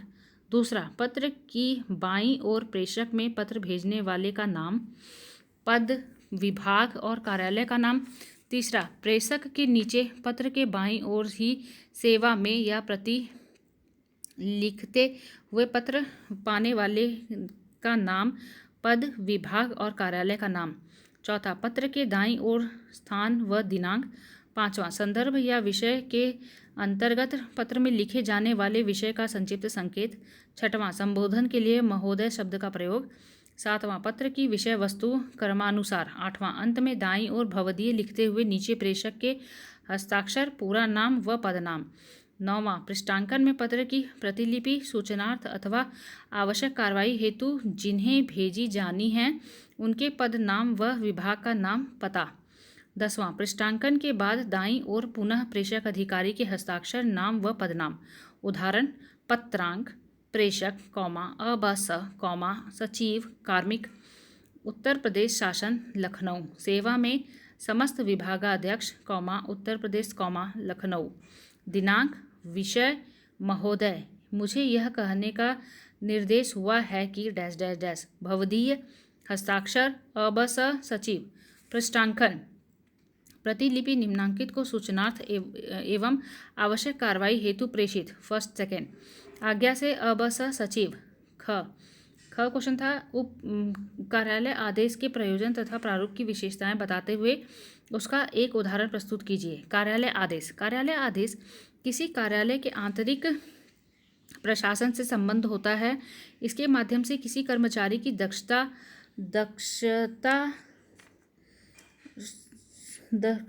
लोक सूचना चरित्र पंजिका में की गई खिलाफ टिप्पणी का उल्लेख, नए पदों की स्वीकृति, अनुभाग के किसी कर्मचारी का स्थानांतरण, अवकाश की स्वीकृति, काम का बंटवारा, किसी कर्मचारी को चेतावनी, अपील पर किए गए निर्णय आदि की सूचना दी जाती है। कार्यालय आदेश का प्रयोग किसी कार्यालय विशेष में अथवा उससे संबद्ध विभाग के बीच सूचना या आदेश देने के लिए किया जाता है। कार्यालय आदेश में प्रेषक, सेवा में तथा विषय नहीं लिखे जाते हैं, न ही संबोधन, महोदय। अंत में भवदीय लिखा जाता है। इस तरह कार्यालय आदेश का प्रारूप अन्य शासकीय पत्रों से भिन्न होता है। कार्यालय आदेश का प्रारूप। क्रम संख्या, भारत सरकार, वित्त मंत्रालय, नई दिल्ली। दिनांक, कार्यालय आदेश। केंद्रीय सचिवालय सेवा में चतुर्थ ग्रेड के अधिकारी के रूप में नियुक्त श्री अबस को पद वृद्धि करके दिनांक डैश डैश डैश से वित्त मंत्रालय में अनुभाग अधिकारी नियुक्त किया गया है।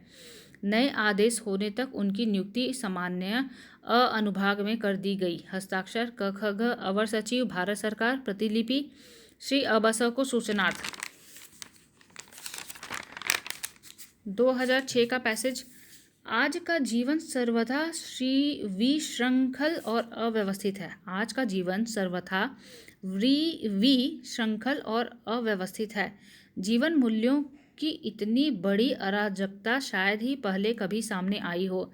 राजनीतिक दुरवस्था के साथ सांस्कृतिक और दार्शनिक उलझनों से मिलकर जीवन में अगणित गुत्थियां डाल दी हैं, जिनमें आज का विचारक फंस कर रह गया है।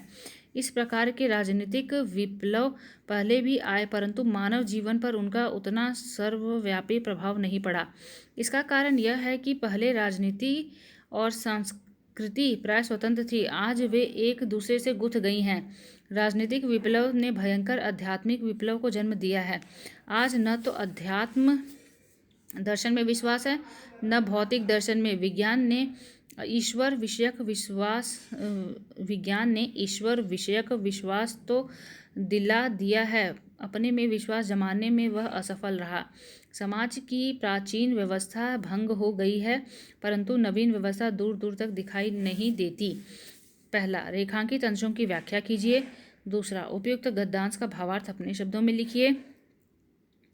तीसरा, उपयुक्त गद्यांश के आधार पर बतलाइए कि जीवन के विशृंखल होने के कारण क्या हैं।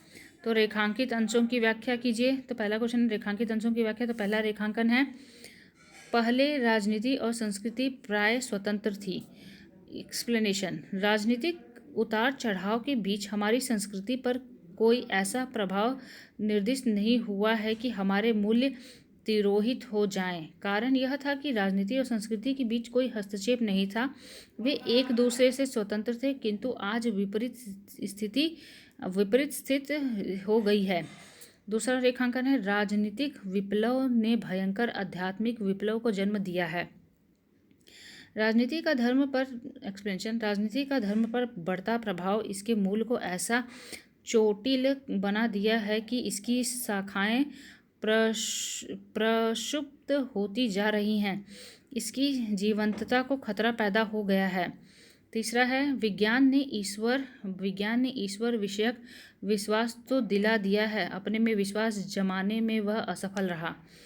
एक्सप्लेनेशन। वास्तव में विज्ञान ने मानव जीवन के विभिन्न क्षेत्रों में ऐसे क्रांतिकारी परिवर्तन ला दिया है जो अतीत में ईश्वरकृत कार्य माने जाते हैं, लेकिन मनुष्य को ईश्वर के प्रति अगाध अनुकंपा से जो मानसिक शांति मिलती थी उसको प्रदान करने में विज्ञान असफल रहा है।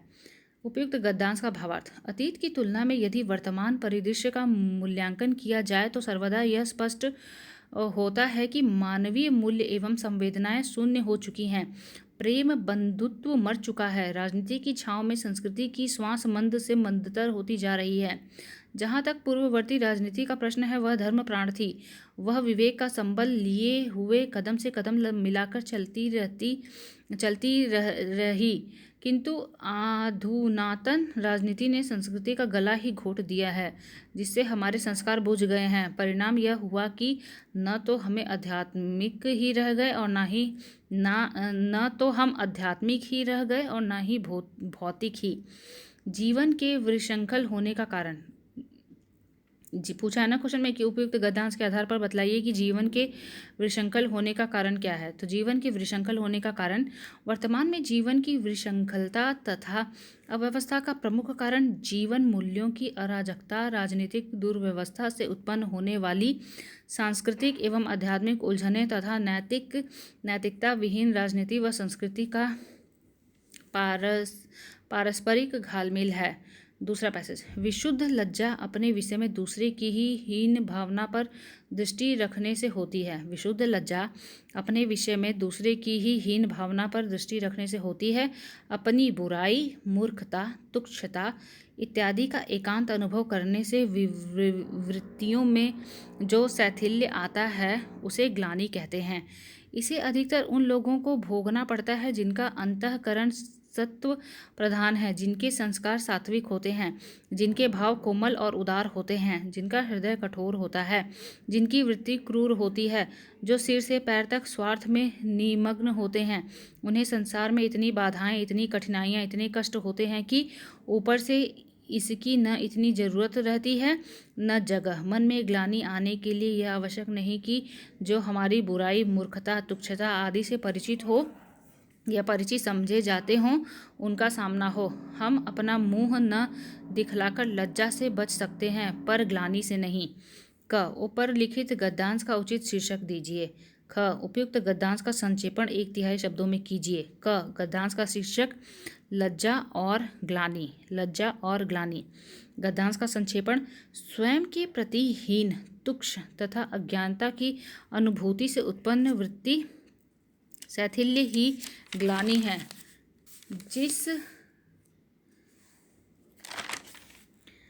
स्वयं के प्रति हीन, तुच्छ तथा अज्ञानता की अनुभूति से उत्पन्न वृत्ति शैथिल्य ही ग्लानि है, जिसे कोमल, उदार एवं संतोगुणी व्यक्ति अनुभव करते हैं। पत्थर दिल, क्रूर तथा घोर स्वार्थी व्यक्ति को ग्लानि नहीं होती। हमारे अज्ञान, दुर्गुण आदि को जानने वाले व्यक्तियों के सामने आने पर ग्लानि भाव उत्पन्न होता है। समाज से पृथक एकांत में रहकर लज्जा से तो बचा जा सकता है, लेकिन ग्लानि से नहीं। Question number 3। शासकीय एवं अर्धशासकीय पत्रों का अंतर बतलाते हुए शासकीय पत्र का एक उदाहरण प्रस्तुत कीजिए। ख किसी महाविद्यालय के हिंदी विभाग में रिक्त प्रवक्ता पद के लिए आवेदन पत्र का प्रारूप प्रस्तुत कीजिए अथवा अधिसूचना को सउदाहरण परिभाषित कीजिए। तो आंसर क शासकीय और अर्धशासकीय पत्रों को अंतर बतलाते हुए शासकीय पत्र का एक उदाहरण प्रस्तुत कीजिए। क ऐसा पत्र जो सरकार के किसी एक कार्यालय से दूसरे कार्यालय को भेजा जाए और उसमें सरकार के किसी निर्णय, समस्या निदान या नीति निर्धारण को विषय बनाया गया हो, सरकारी पत्र कहलाता है। यह पत्र एक निश्चित ढांचे में ढला होता है। इसकी सामग्री बिल्कुल तथ्यपरक, संयत, स्पष्ट और सर्वदा शुद्ध होती है। पत्र में लेखक की अपनी कोई बात न होकर तर्क संगत एवं विधि संगत कथन मात्र होता है। पत्र की सारी सामग्री यथार्थ परक तथ्यों, नियमों, उपनियमों के बंधन में बंधी होती है। संक्षिप्तता सरकारी पत्रों की रीढ़ है। ये सदैव अन्य पुरुष शैली में लिखे जाते हैं। अर्ध सरकारी पत्र। अर्ध सरकारी पत्र की अधोलिखित विशेषताएं होती हैं। सरकारी कार्य के संदर्भ में एक अधिकारी दूसरे अधिकारी को किसी तथ्य की ओर ध्यान दिलाने, आपस में सलाह मशविरा करने तथा स्पष्टीकरण एवं सूचनाओं का आदान प्रदान करने के लिए अर्ध सरकारी पत्र लिखता है। दूसरा, कार्य सरकारी होते हुए भी पत्र का स्वरूप व्यक्तिगत होता है। इसमें उत्तम पुरुष और मध्यम पुरुष शैली में आप अपनाई जाती है। कभी कभी यह पत्र गोपनीय होता है। कुछ कार्यालयों में अर्ध सरकारी पत्रों हेतु छपे पैड होते हैं। अर्ध सरकारी पत्रों में मुझे कहने का आदेश हुआ है आदि औपचारिक वाक्य नहीं लिखे जाते। ये पत्र नितांत आत्मीय ढंग से लिखे गए सरकारी पत्र होते हैं। छठवां, अपने श्रेष्ठ अधिकारी को अर्ध सरकारी पत्र नहीं भेजा जाता। यह प्राय समान स्तर के अधिकारी को ही लिखा जाता है। शासकीय पत्र का नमूना। पत्र संख्या 2875/1998 प्रेषक, अबस, मुख्य सचिव, उत्तर प्रदेश शासन सेवा में, सचिव, राजस्व परिषद उत्तर प्रदेश, लखनऊ। दिनांक लखनऊ 8 नवंबर, 1986।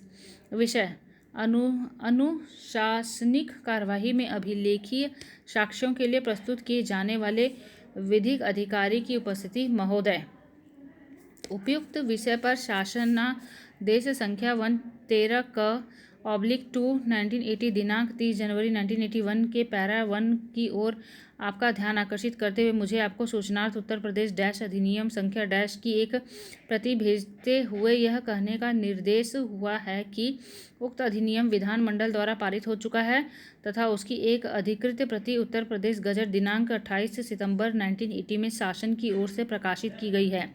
जैसा कि आपको विदित होगा कि उक्त अधिनियम के अनुसार अनुशासनिक कार्यवाहियों में नियुक्त जांच अधिकारियों एवं प्रशासनाधिकरण को यह अधिकार होगा कि वे अब समस्त अपेक्षित गवाहों और अभिलेखीय साक्ष्यों की उपस्थिति अनिवार्य रूप से सुनिश्चित कर लें। यह अधिकार पब्लिक सर्वेंट एक्ट 1950 के अनुरूप ठीक उसी प्रकार के प्रदत्त किया गया है जैसा कि जांच आयुक्तों को पहले से प्राप्त है। उक्त परिस्थितियों में मुझे यह अनुरोध करना है कि कृपया नवीन हम अधिनियम के उन प्रावधानों के संबंध में अपने अधीनस्थ समस्त पदाधिकारियों को अवगत करा दें जिनका संबंध सरकारी कर्मचारियों के विरुद्ध कार्रवाई से हो। भवदीय हस्ताक्षर, अबस, मुख्य सचिव। ख, सेवा में प्रधानाचार्य महोदय, इलाहाबाद डिग्री कॉलेज, इलाहाबाद। दिनांक ऊपर राइट साइड में लिखेंगे। महोदय, निवेदन है कि प्रार्थी को 25 फरवरी 2006 के हिंदुस्तान दैनिक पत्र के माध्यम से यह ज्ञात हुआ है कि आपके विद्यालय में दर्शन शास्त्र विभाग में प्रवक्ता पद का एक स्थान रिक्त है। विज्ञापन में दी गई समस्त वांछित योग्यताएं मैं पूरी करता हूं। अतः आपसे निवेदन है कि मेरे आवेदन पत्र पर यथोचित विचार करने की कृपा करेंगे।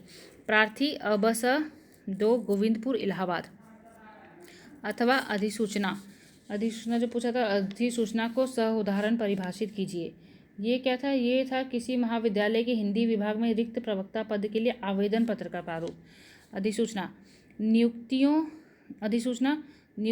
सेवानिवृत्ति, अवकाश स्वीकृति, स्थानांतरण, नए नियमों, आदेशों अथवा निधन आदि की सरकारी सूचना को अधिसूचना अथवा विज्ञप्ति कहते हैं।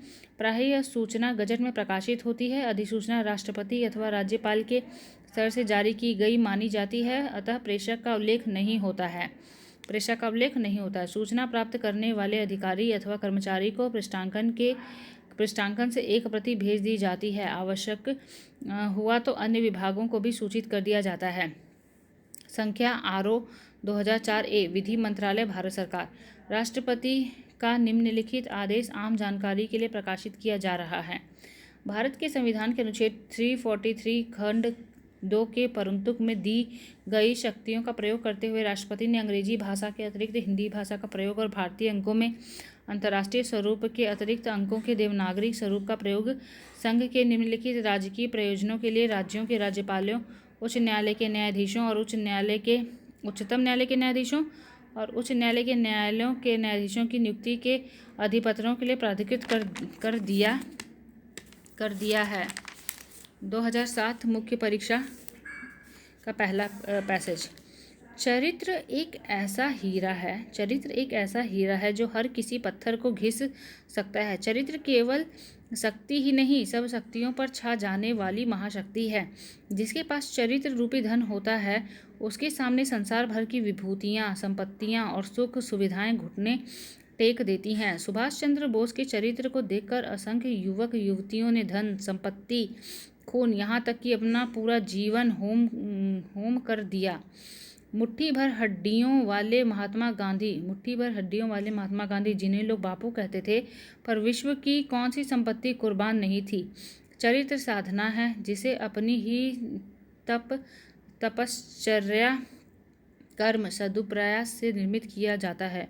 इसकी निर्मित का तरीका भी बहुत सरल है। सद्गुणों पर चलना और अवगुणों से बचना, प्रेम, त्याग, करुणा, मानवता, संतोष, अहिंसा को अपनाना तथा लोभ, मोह, राग, द्वेष, निंदा, उग्रता, क्रोध, अहंकार आदि को छोड़ना। चरित्रवान व्यक्ति को कोई शक्ति हरा नहीं सकती। सत्यनिष्ठा और दृढ़ता इसका मूलाधार है। संसार के कष्ट भी उसका कुछ नहीं बिगाड़ सकते। उसके लिए कांटे भी फूल बन जाते हैं, अपमान भी सम्मान बन जाते हैं, जेल के सीखचे मंदिर बन जाते हैं, विष के प्याले अमृत बन जाते हैं। वह जब तक जीता है संतुष्ट रहता है। उसे अपने किए पर पछतावा नहीं होता। वह छाती तान कर, नजरें उठाकर शान से जीता है। क. उपयुक्त गद्यांश का भावार्थ अपने शब्दों में लिखिए। ख. ऊपर लिखित गद्यांश के आधार पर चरित्र बल के गुणों को रेखांकित कीजिए। उपयुक्त गद्यांश के रेखांकित अंशों की व्याख्या कीजिए। तो क. चरित्र महाशक्ति है। भावार्थ लिखना है। चरित्र महाशक्ति है। चरित्र बल के सम्मुख समस्त सांसारिक संपत्तियां घुटने टेक देती हैं। सुभाष चंद्र बोस, महात्मा गांधी आदि के चरित्र के प्रति कौन सी महाशक्ति कुर्बान नहीं थी। चरित्र साधना है जिसे तप, कर्म, सदप्रयास से प्राप्त किया जाता है। इसे कोई शक्ति पराजित नहीं कर सकती। सत्य एवं त्याग इसका आधार है। सांसारिक कष्ट उसका नुकसान नहीं कर सकते। शत्रु मित्र बन जाते हैं, कांटे फूल बन जाते हैं। ख. ऊपर लिखित गद्यांश के आधार पर चरित्र बल के गुणों को रेखांकित कीजिए। प्रेम, त्याग, करुणा, मानवता, संतोष, अहिंसा चरित्र बल के गुण हैं। लोभ, मोह, राग, द्वेष, निंदा, उग्रता, क्रोध, अहंकार जैसे दुर्गुणों को छोड़ना चरित्र बल का पाथेय है। रेखांकित अंशों की व्याख्या। चरित्र एक ऐसा हीरा है जो किसी पत्थर को घिस सकता है। इसकी व्याख्या है। इस पंक्ति से अभिप्राय है कि चरित्र बल युक्त व्यक्ति राक्षसी प्रवृत्ति वाले व्यक्तियों को भी अपने वश में कर सकता है, उसे सद्मार्ग पर ला सकता है। जिस प्रकार लोहे पर स्वर्ण का लेप हो जाने पर लोह स्वर्णमय हो जाता है, वैसे ही दुष्ट लोग सज्जनों के संपर्क से सद्गुण करने लगते हैं। दूसरा है, जिसके पास चरित्र रूपी धन होता है, उसके सामने संसार भर की विभूतियाँ, संपत्तियाँ और सुख सुविधाएं घुटने टेक देती हैं। इसका एक्सप्लेनेशन है। चरित्र महाशक्ति है जिसके इर्द गिर्द समस्त शक्तियाँ घूमती हैं। चरित्र बल से ही कोई महान बनता है। तुलसीदास, सूरदास, महात्मा गांधी, सुभाष चंद्र, राम, बुद्ध, कृष्ण चरित्र बल हैं। राम के चरित्र के सम्मुख रावण रूपी शक्ति पराजित हुई। इतिहास साक्षी है। महात्मा गांधी के चरित्र बल के सम्मुख अंग्रेज झुक गए। तीसरा, चरित्र साधना है जिसे अपनी ही तपस्या, कर्म, सदुप्रयास से निर्मित किया जाता है। चरित्र तप है, त्याग है। यह सदुकर्म एवं सतत सत्यनिष्ठा से अर्जित होता है, बल्कि यूँ कहा जाए कि इसे अर्जित नहीं किया जाता, बल्कि यह प्राप्त होता जाता है। चौथा है, चरित्रवान व्यक्ति को कोई शक्ति हरा नहीं सकती। चरित्रवान व्यक्ति को कोई हरा नहीं सकती। सत्यनिष्ठा और दृढ़ता इसकी मूलधारा है। एक्सप्लेनेशन। सत्य कभी हारता नहीं। चरित्रवान में सत्य, त्याग एवं अहिंसा की शक्ति होती है। ये ऐसे सद्गुण हैं जो कभी पराजित नहीं होते। पैसेज दूसरा। संस्कृति ऐसी चीज़ नहीं जिसकी रचना 10, 20 या 150 वर्षों में की जा सकती हो। हम हो कुछ भी करते हैं। उसमें हमारी संस्कृति की झलक होती है। यहाँ तक कि हमारे उठने बैठने, पहनने, ओढ़ने, घूमने फिरने और रोने हंसने में भी हमारी संस्कृति की पहचान होती है। यह सत्य है कि हमारा कोई भी एक काम हमारी संस्कृति का पर्याय नहीं बन सकता। वास्तव में संस्कृति जिंदगी का एक तरीका है और यह तरीका सदियों से जमा होकर उस समाज में छाया रहता है जिसमें मम्मी के साथ खाऊंगी। संस्कृति जिंदगी का एक तरीका है और यह तरीका सदियों से जमा होकर उस समाज में छाया रहता है जिसमें हम जन्म लेते हैं। इसलिए जिस समाज में हम पैदा हुए हैं अथवा जिस समाज में हम जी रहे हैं उसकी संस्कृति हमारी संस्कृति है। वस्तुतः समाज में जमा हुए संस्कार ही संस्कृति का निर्माण करते हैं। इसके निर्माण और विकास में अनेक सदियों के अनुभव का हाथ है। इस तरह संस्कृति हमारा पीछा जन्म जन्मांतर तक करती है। यह शरीर का नहीं आत्मा का गुण है। शरीर का गुण सभ्यता है। सभ्यता की वस्तुओं से हमारा संबंध शरीर के साथ ही छूट जाता है, लेकिन हमारी संस्कृति का प्रभाव हमारी आत्मा के साथ साथ जन्म जन्मांतर तक चलता रहता है। इस संस्कृति को गूंगी नहीं बनने देना चाहिए। अपने देश की वाणी अथवा भाषा बोली में उसे निरंतर विकसित करना चाहिए। ऐसी करतूत से ही संस्कृति को अक्षुण्ण रखा जा सकता है। ऊपर लिखित गद्यांश का उचित शीर्षक दीजिए। उपयुक्त गद्यांश का संक्षेपण 1/3 शब्दों में कीजिए। तो गद्यांश का शीर्षक है संस्कृति एवं सभ्यता। संस्कृति एवं सभ्यता। गद्यांश का संक्षेपण हमारे दैनंदिनी से संस्कृति की पहचान होती है। यह 10, 20, 50 वर्षों में रची जाने वाली कोई वस्तु नहीं है। यह जीवन पद्धति है जो सदियों से संस्कार रूप में एकत्र होकर निर्मित होती है। संस्कृति आत्मा का गुण है और सभ्यता शरीर का। देश की भाषा बोली में संस्कृति को विकसित करना चाहिए ताकि वह अक्षुण्ण रहे। तीसरा क्वेश्चन, उद्योग मंत्रालय भारत सरकार नई दिल्ली की ओर से एक सरकारी पत्र का प्रारूप तैयार कीजिए जो मुख्य सचिव उत्तर प्रदेश शासन लखनऊ को भेजा गया हो, जिसमें शिक्षित बेरोजगारों को ऋण सुविधा देने का अनुरोध किया गया हो। दूसरा, ख, सचिव खाद्य एवं आपूर्ति मंत्रालय उत्तर प्रदेश सरकार की ओर से एक परिपत्र सभी जिलाधिकारियों को प्रेषित करें जिसमें खाद्यान्न की वसूली की व्यवस्था करने का निर्देश दिया गया हो। तो क, संख्या 308/25/09 नई दिल्ली 2 सितंबर 2009। उद्योग मंत्रालय भारत सरकार नई दिल्ली। प्रेषक सुधीर कुमार पांडे अपर सचिव सेवा में मुख्य सचिव उत्तर प्रदेश शासन लखनऊ। विषय शिक्षित बेरोजगारों को ऋण सुविधा देने के संदर्भ में महोदय, मुझे यह सूचित करने का निर्देश हुआ है कि भारत सरकार ने शिक्षित बेरोजगारों को ऋण देने के लिए उत्तर प्रदेश सरकार को 15,000 करोड़ का पैकेज स्वीकृत किया है, जिसे उत्तर प्रदेश सरकार को प्रेषित किया जा चुका है। भारत सरकार इस कार्य में प्रगति का विवरण चाहती है तथा साथ ही व्यय का अनुमान भी चाहती है। कृपया 15 अक्टूबर 2009 तक संपूर्ण सूचना से अवगत करावें। भवदीय संजीव दीक्षित, उपसचिव भारत सरकार। सूचनार्थ प्रतिलिपि निम्न को प्रेषित। 1-2। ख, जो कि यहाँ पे क्या लिखना था, सरकार के परिपत्र लिखना है। ख में परिपत्र संख्या 2/5/4/09 उत्तर प्रदेश सरकार खाद्य एवं आपूर्ति मंत्रालय लखनऊ दिनांक 15/9/2009। प्रेषक भगवान शंकर राय, सचिव उत्तर प्रदेश सरकार सेवा में समस्त जिलाधिकारी उत्तर प्रदेश। विषय खाद्यान्नों की वसूली। महोदय, मुझे यह सूचित करने का निर्देश हुआ है कि देश में खाद्यान्नों की वर्तमान स्थिति को देखते हुए उत्तर प्रदेश शासन ने यह निश्चय किया है कि अन्न बाहुल्य जिलों में जिलों द्वारा वसूली की जाए। प्रत्येक जिले के लिए निर्धारित खाद्यान्न की मात्रा तथा वसूली के खाद्यान्न की कीमत के संबंध में विस्तृत सूचना शीघ्र भेज दी जाएगी। इस संबंध में आप जो भी कार्रवाई करें उसका और खाद्यान्न वसूली की प्रगति का विवरण इस मंत्रालय को भेजते रहें।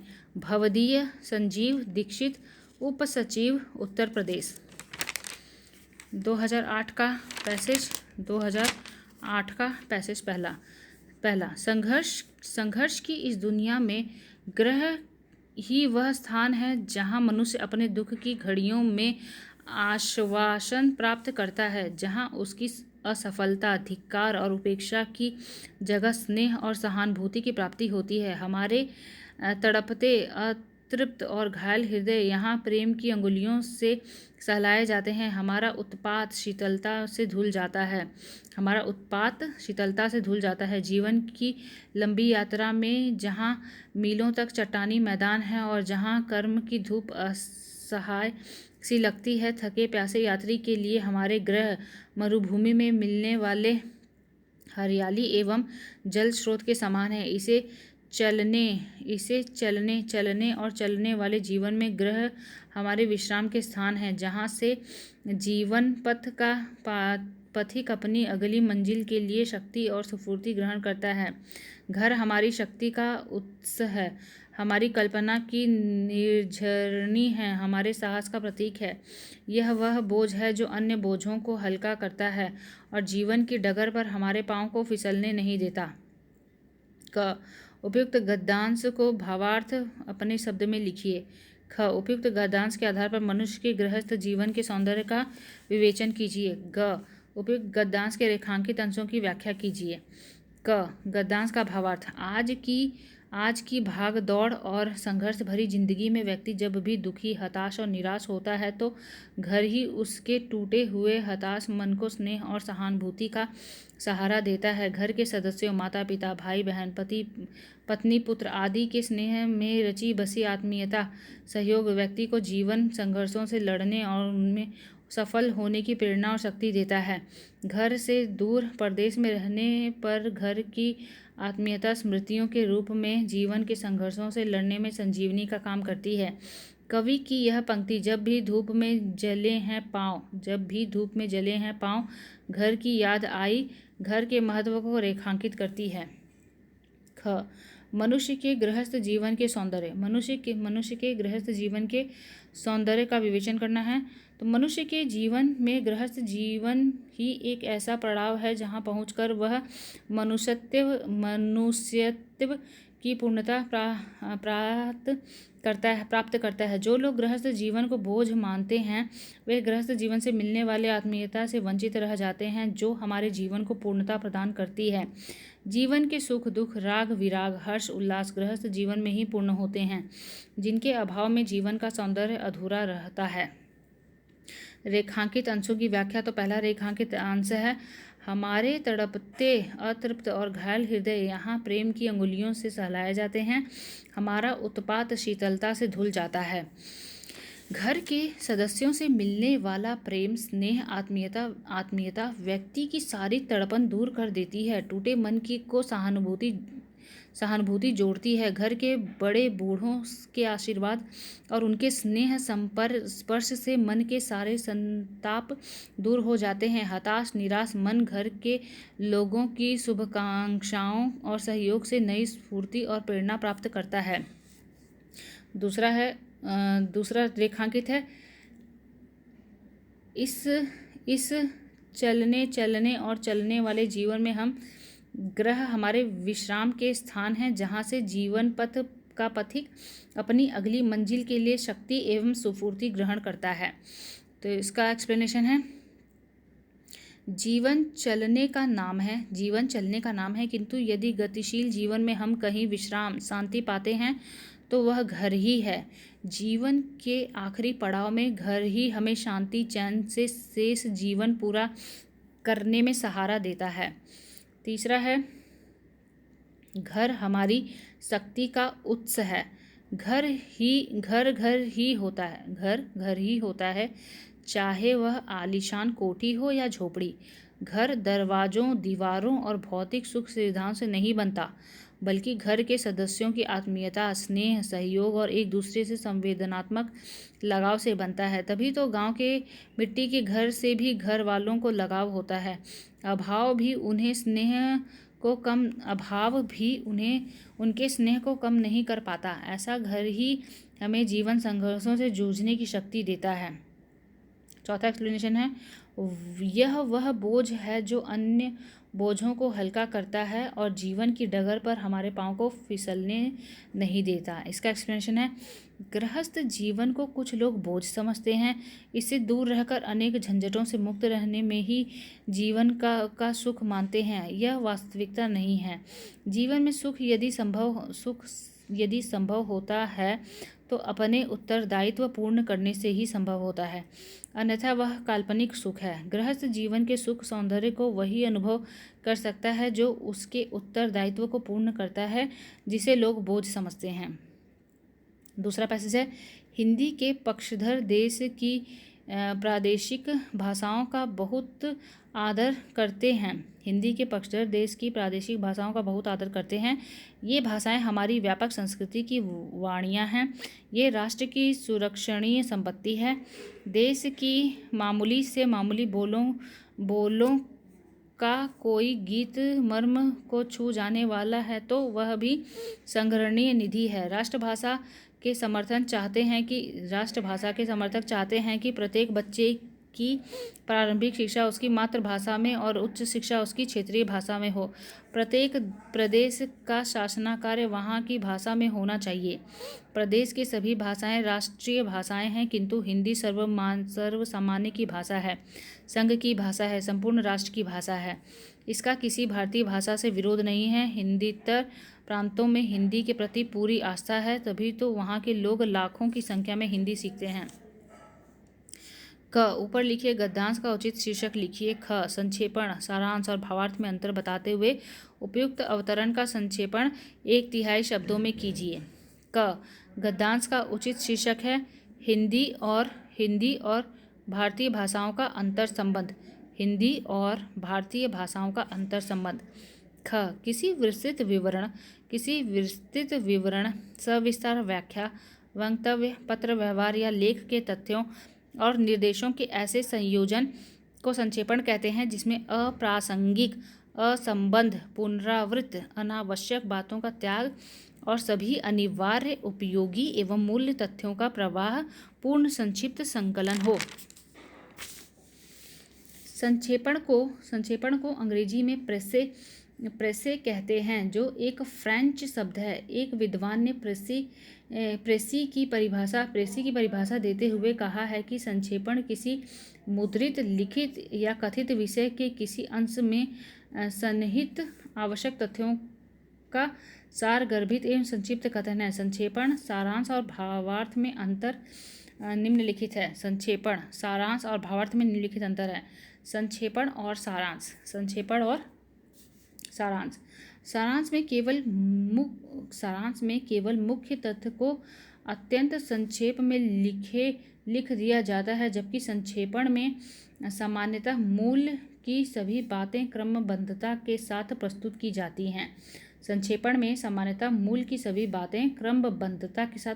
जाती हैं।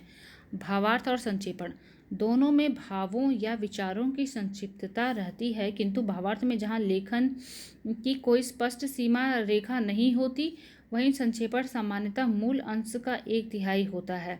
भावार्थ में मूल के मुख्य और गौण भाव दोनों रहते हैं, किंतु संक्षेपण में केवल मुख्य भाव ही रहता है। गद्यांश का संक्षेपण। हिंदी और भारतीय भाषाओं में कोई विरोध नहीं है। भारतीय भाषाओं का अपना महत्व है। हिंदी प्रेमी चाहते हैं कि प्रारंभिक शिक्षा मातृभाषा में, उच्च शिक्षा प्रादेशिक राजकाज क्षेत्रीय भाषा में होना चाहिए और देश का राजकाज राष्ट्रभाषा में होना चाहिए। इससे हिंदी और प्रादेशिक भाषाओं का संबंध सुदृढ़ बना रहेगा। तीसरा, क, अर्धशासकीय पत्र लिखने की शैली और आवश्यकता का परिचय देते हुए उसका शुद्ध प्रारूप प्रस्तुत कीजिए। ख, राज्य सरकार की ओर से एक परिपत्र का प्रारूप प्रस्तुत कीजिए जिसमें प्रदेश के विश्वविद्यालय एवं महाविद्यालयों में स्नातक कक्षाओं में 25% अतिरिक्त स्थान बढ़ाने की सूचना दी गई हो। तो पहला लिखेंगे, पहला का है अर्धशासकीय पत्र का प्रयोग विभिन्न सरकारी अधिकारियों के बीच होता है। यह किसी भी अधिकारी के पास उसके व्यक्तिगत नाम से भेजा जाता है। गैर सरकारी व्यक्तियों, नॉन ऑफिशियल के पास भेजे जाने पर उसे सरकारी पत्र नहीं कहा जाएगा। इस प्रकार के पत्र का मूल उद्देश्य अधिकारियों की व्यक्तिगत सम्मति जानना या किसी विषय की जानकारी या सूचना पाना या किसी विचार विमर्श का आदान प्रदान होता है। इसमें किसी अधिकारी का व्यक्तिगत ध्यान किसी खास मामले की ओर आकृष्ट किया जाता है जिसकी क्रियान्वित में विलंब हो गया हो या अनुस्मारक भेजने पर उचित उत्तर समय पर नहीं मिला हो। अर्ध सरकारी पत्र की निम्नलिखित विशेषताएं होती हैं। सरकारी कार्य के संदर्भ में एक अधिकारी दूसरे अधिकारी को किसी तथ्य की ओर ध्यान दिलाने, आपस में सलाह मशविरा करने तथा स्पष्टीकरण एवं सूचनाओं का आदान प्रदान करने के लिए अर्ध सरकारी पत्र लिखता है। कार्य सरकारी होते हुए भी पत्र का स्वरूप व्यक्तिगत होता है। इसमें उत्तम पुरुष और मध्यम पुरुष शैली में मैं आप अपनाई जाती है। कभी कभी यह पत्र गोपनीय भी होता है। चौथा, कुछ कार्यालयों में अर्ध सरकारी पत्रों हेतु छपे पैड होते हैं। पांचवा, अर्ध सरकारी पत्रों में मुझे कहने का निर्देश हुआ है, आदेश हुआ है आदि औपचारिक वाक्य नहीं लिखे जाते। ये पत्र नितांत आत्मीय ढंग से लिखे गए सरकारी पत्र होते हैं। छठवां, अपने श्रेष्ठ अधिकारी को अर्ध सरकारी पत्र नहीं भेजा जाता। यह प्रायः समान स्तर के अधिकारियों को ही लिखा जाता है। सातवां, इन पत्रों के प्रारंभिक वाक्य इस प्रकार होते हैं। क, मुझे आपको यह सूचित करना है कि। ख, डैश डैश डैश आपसे निवेदन है डैश डैश डैश। ग, आपका ध्यान डैश डैश डैश की ओर आकृष्ट करते हुए मुझसे यह निवेदन करने की अपेक्षा की गई है कि डैश डैश डैश। घ, मुझे आपसे यह कहने का अनुरोध करने की अपेक्षा की गई है कि डैश डैश डैश। कृपया इस कार्यालय के पत्र संख्या डैश दिनांक डैश की अवलोकन करें। अर्धशासकीय पत्र का प्रारूप। अर्धशासकीय पत्र संख्या भारत सरकार डैश मंत्रालय नई दिल्ली दिनांक प्रिय श्री कखगजी विषय वस्तु श्री कखगजी पदनाम जैसे उप नियंत्रक तथा लेखाकार भारत सरकार नई दिल्ली। आपका हस्ताक्षर डैश डैश डैश नाम अबस पदनाम डैश डैश डैश। परिपत्र की निम्नलिखित विशेषताएं होती हैं। परिपत्र एक प्रकार की सूचना है जो कोई विभाग अपने अधीनस्थ कर्मचारियों को देता है। परिपत्र विभाग के निर्देश अथवा अनुदेश से संबंध होता है। परिपत्र के साथ एक सादा पृष्ठ नथी रहता है जिस पर सभी संबद्ध कर्मचारियों से सूचना से अवगत होने के हस्ताक्षर करा लिए जाते हैं। इसे छपवाकर रिकॉर्ड में भी रख लिया जाता है। परिपत्र विभाग की आंतरिक और व्यापक जानकारी के लिए वितरित कराया जाता है। यह पत्र लगभग ज्ञापन जैसा होता है। कार्यालयों में परिपत्र के मुद्रित फॉर्म भी होते हैं। परिपत्र में संख्या रहती है पर विभागीय होने के नाते संदर्भ, संबोधन और अधोलेख नहीं होते। नीचे हस्ताक्षर और पदनाम होते हैं। सातवां, यदि संलग्नक हुआ तो इसका भी उल्लेख होता है। परिपत्र का प्रारूप।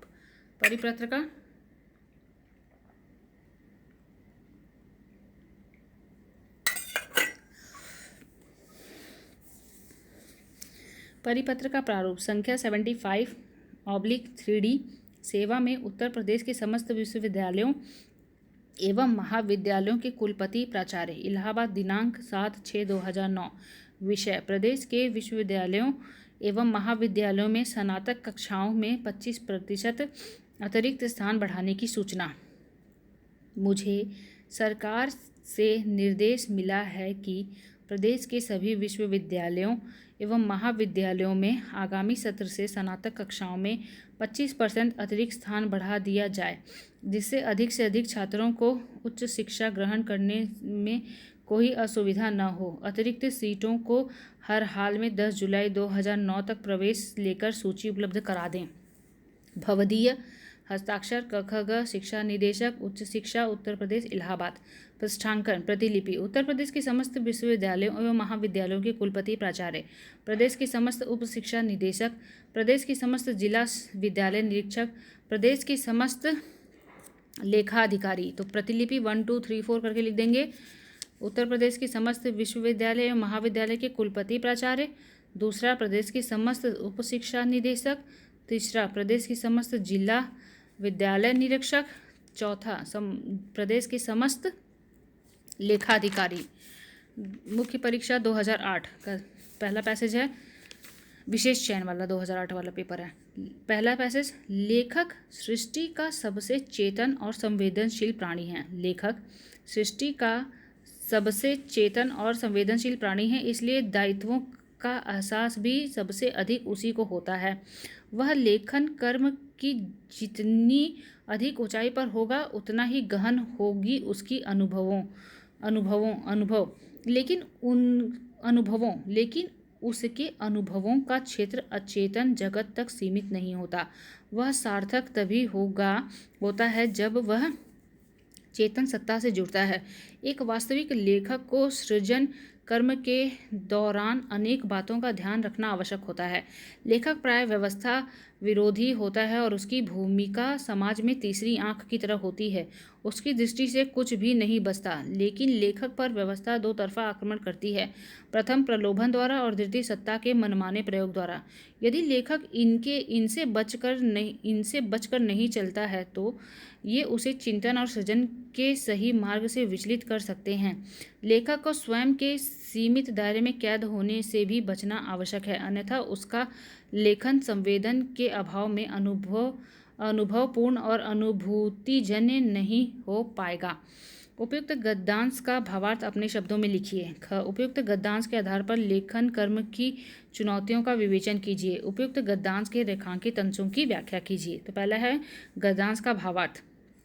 लेखक संवेदनशील प्राणी होता है, उसे सर्वप्रथम दायित्वों का एहसास होता है, वह समाज की तीसरी आंख होता है।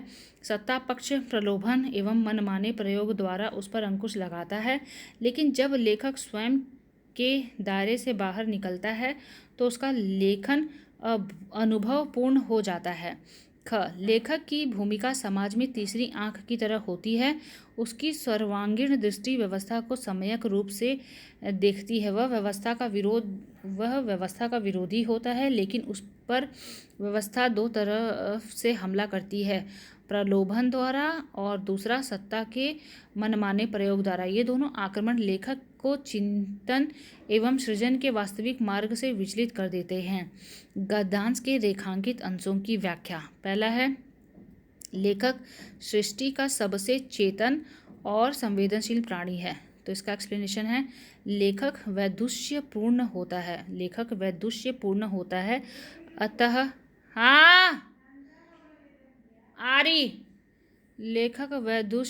होता है, अतः समाज के हर पक्ष पर उसकी गहरी दृष्टि होती है जो उसकी रचना का अंग बनती है, इसलिए वह सर्वाधिक चेतन और संवेदनशील होता है। लेखक प्राय व्यवस्था विरोधी होता है और उसकी भूमिका समाज में तीसरी आंख की होती है। इसका एक्सप्लेनेशन है, इस पंक्ति में यह दर्शाया गया है कि लेखक स्वतंत्र चिंतन करता है। सत्ता की व्यवस्था और कुव्यवस्था दोनों उसकी रचना के विषय होते हैं। वह सदैव कुव्यवस्था को उजागर कर सत्ता पक्ष को सन्मार्ग पर लाने का प्रयास करता है। तीसरा है, लेकिन लेखक पर व्यवस्था दो तरफा आक्रमण करती है, प्रथम प्रलोभन द्वारा और द्वितीय सत्ता के मनमाने प्रयोग द्वारा। इस गद्यांश में लेखक की चुनौतियों को दर्शाते हुए गद्यकार का कहना है कि लेखन कर्म चुनौतीपूर्ण है। सत्तासीन वर्ग अपने पक्ष में लिखने के लिए प्रलोभन देता है। यदि ऐसा संभव नहीं हुआ तो सत्ता उसके साथ मनमाना व्यवहार कर उसे उत्पीड़ित भी करती है। लेखक को स्वयं के सीमित दायरे में कैद होने से भी बचना आवश्यक है, अन्यथा उसका लेखन संवेदन के अभाव में अनुभवपूर्ण और अनुभूतिजन्य नहीं हो पाएगा। इसका एक्सप्लेनेशन है, लेखक को व्यक्तिगत न होकर समष्टिगत होना चाहिए। यदि वह व्यक्तिक दृष्टि रखेगा तो उसकी रचना संवेदना शून्य होगी। संवेदन शून्यता अनुभाविक नहीं हो सकती, वह आलोच्य एवं एकांगी हो जाती है। दूसरा पैसेज, आज पूरे विश्व में भूमंडलीकरण के सिद्धांत का बड़ा जोर है। आधुनिक भोग विलास के साधनों के अधिकाधिक संचय को ही जीवन स्तर की कसौटी मान लिया गया है। मनुष्य के व्यक्तित्व के गुणों की उपेक्षा की जा रही है। सादे जीवन का जो आदर्श समाज में व्यक्ति की गरिमा को बढ़ाता था, आज उसका लोप हो गया है। प्रेम, निष्ठा, करुणा जैसे मूल्य अर्थहीन हो गए हैं। अर्थ केंद्रित मानसिकता से प्रतिस्पर्धा, असंतोष, कुंठितताओं और तनाव को जन्म दिया है। मानव किसी भी कीमत पर सब कुछ न पा लेने को तत्पर है। नई बाजार व्यवस्था के माध्यम से विकृत जीवन मूल्यों को थोपा जा रहा है। मानव में आपराधिक और हिंसक प्रवृत्ति बढ़ती जा रही है। पूरे विश्व में हिंसा, दुराचार और अपराधों का बोलबाला है। पूरा विश्व विज्ञान, कंप्यूटर और इंटरनेट आदि साधनों के द्वारा एक गांव के रूप में परिवर्तित हो चुका है। इसके फलस्वरूप ड्रग्स और शेयर घोटालों का बोलबाला है और यौन अपराधों में निरंतर वृद्धि होती जा रही है। आज मानव कल्याण के लिए भारतीय जीवन और संस्कृति मूल्यों की पुनर्स्थापना की महती आवश्यकता है, ताकि मनुष्य भाईचारे और सह अस्तित्व की भावना में रह सके। ऊपर लिखे हुए गद्यांश का उचित शीर्षक लिखिए। ख. संक्षेपण, सारांश और भावार्थ में अंतर बताते हुए उपयुक्त अवतरण का संक्षेपण 1/3 शब्दों में कीजिए। गद्यांश का शीर्षक है भूमंडलीकरण का प्रभाव। भूमंडलीकरण का प्रभाव।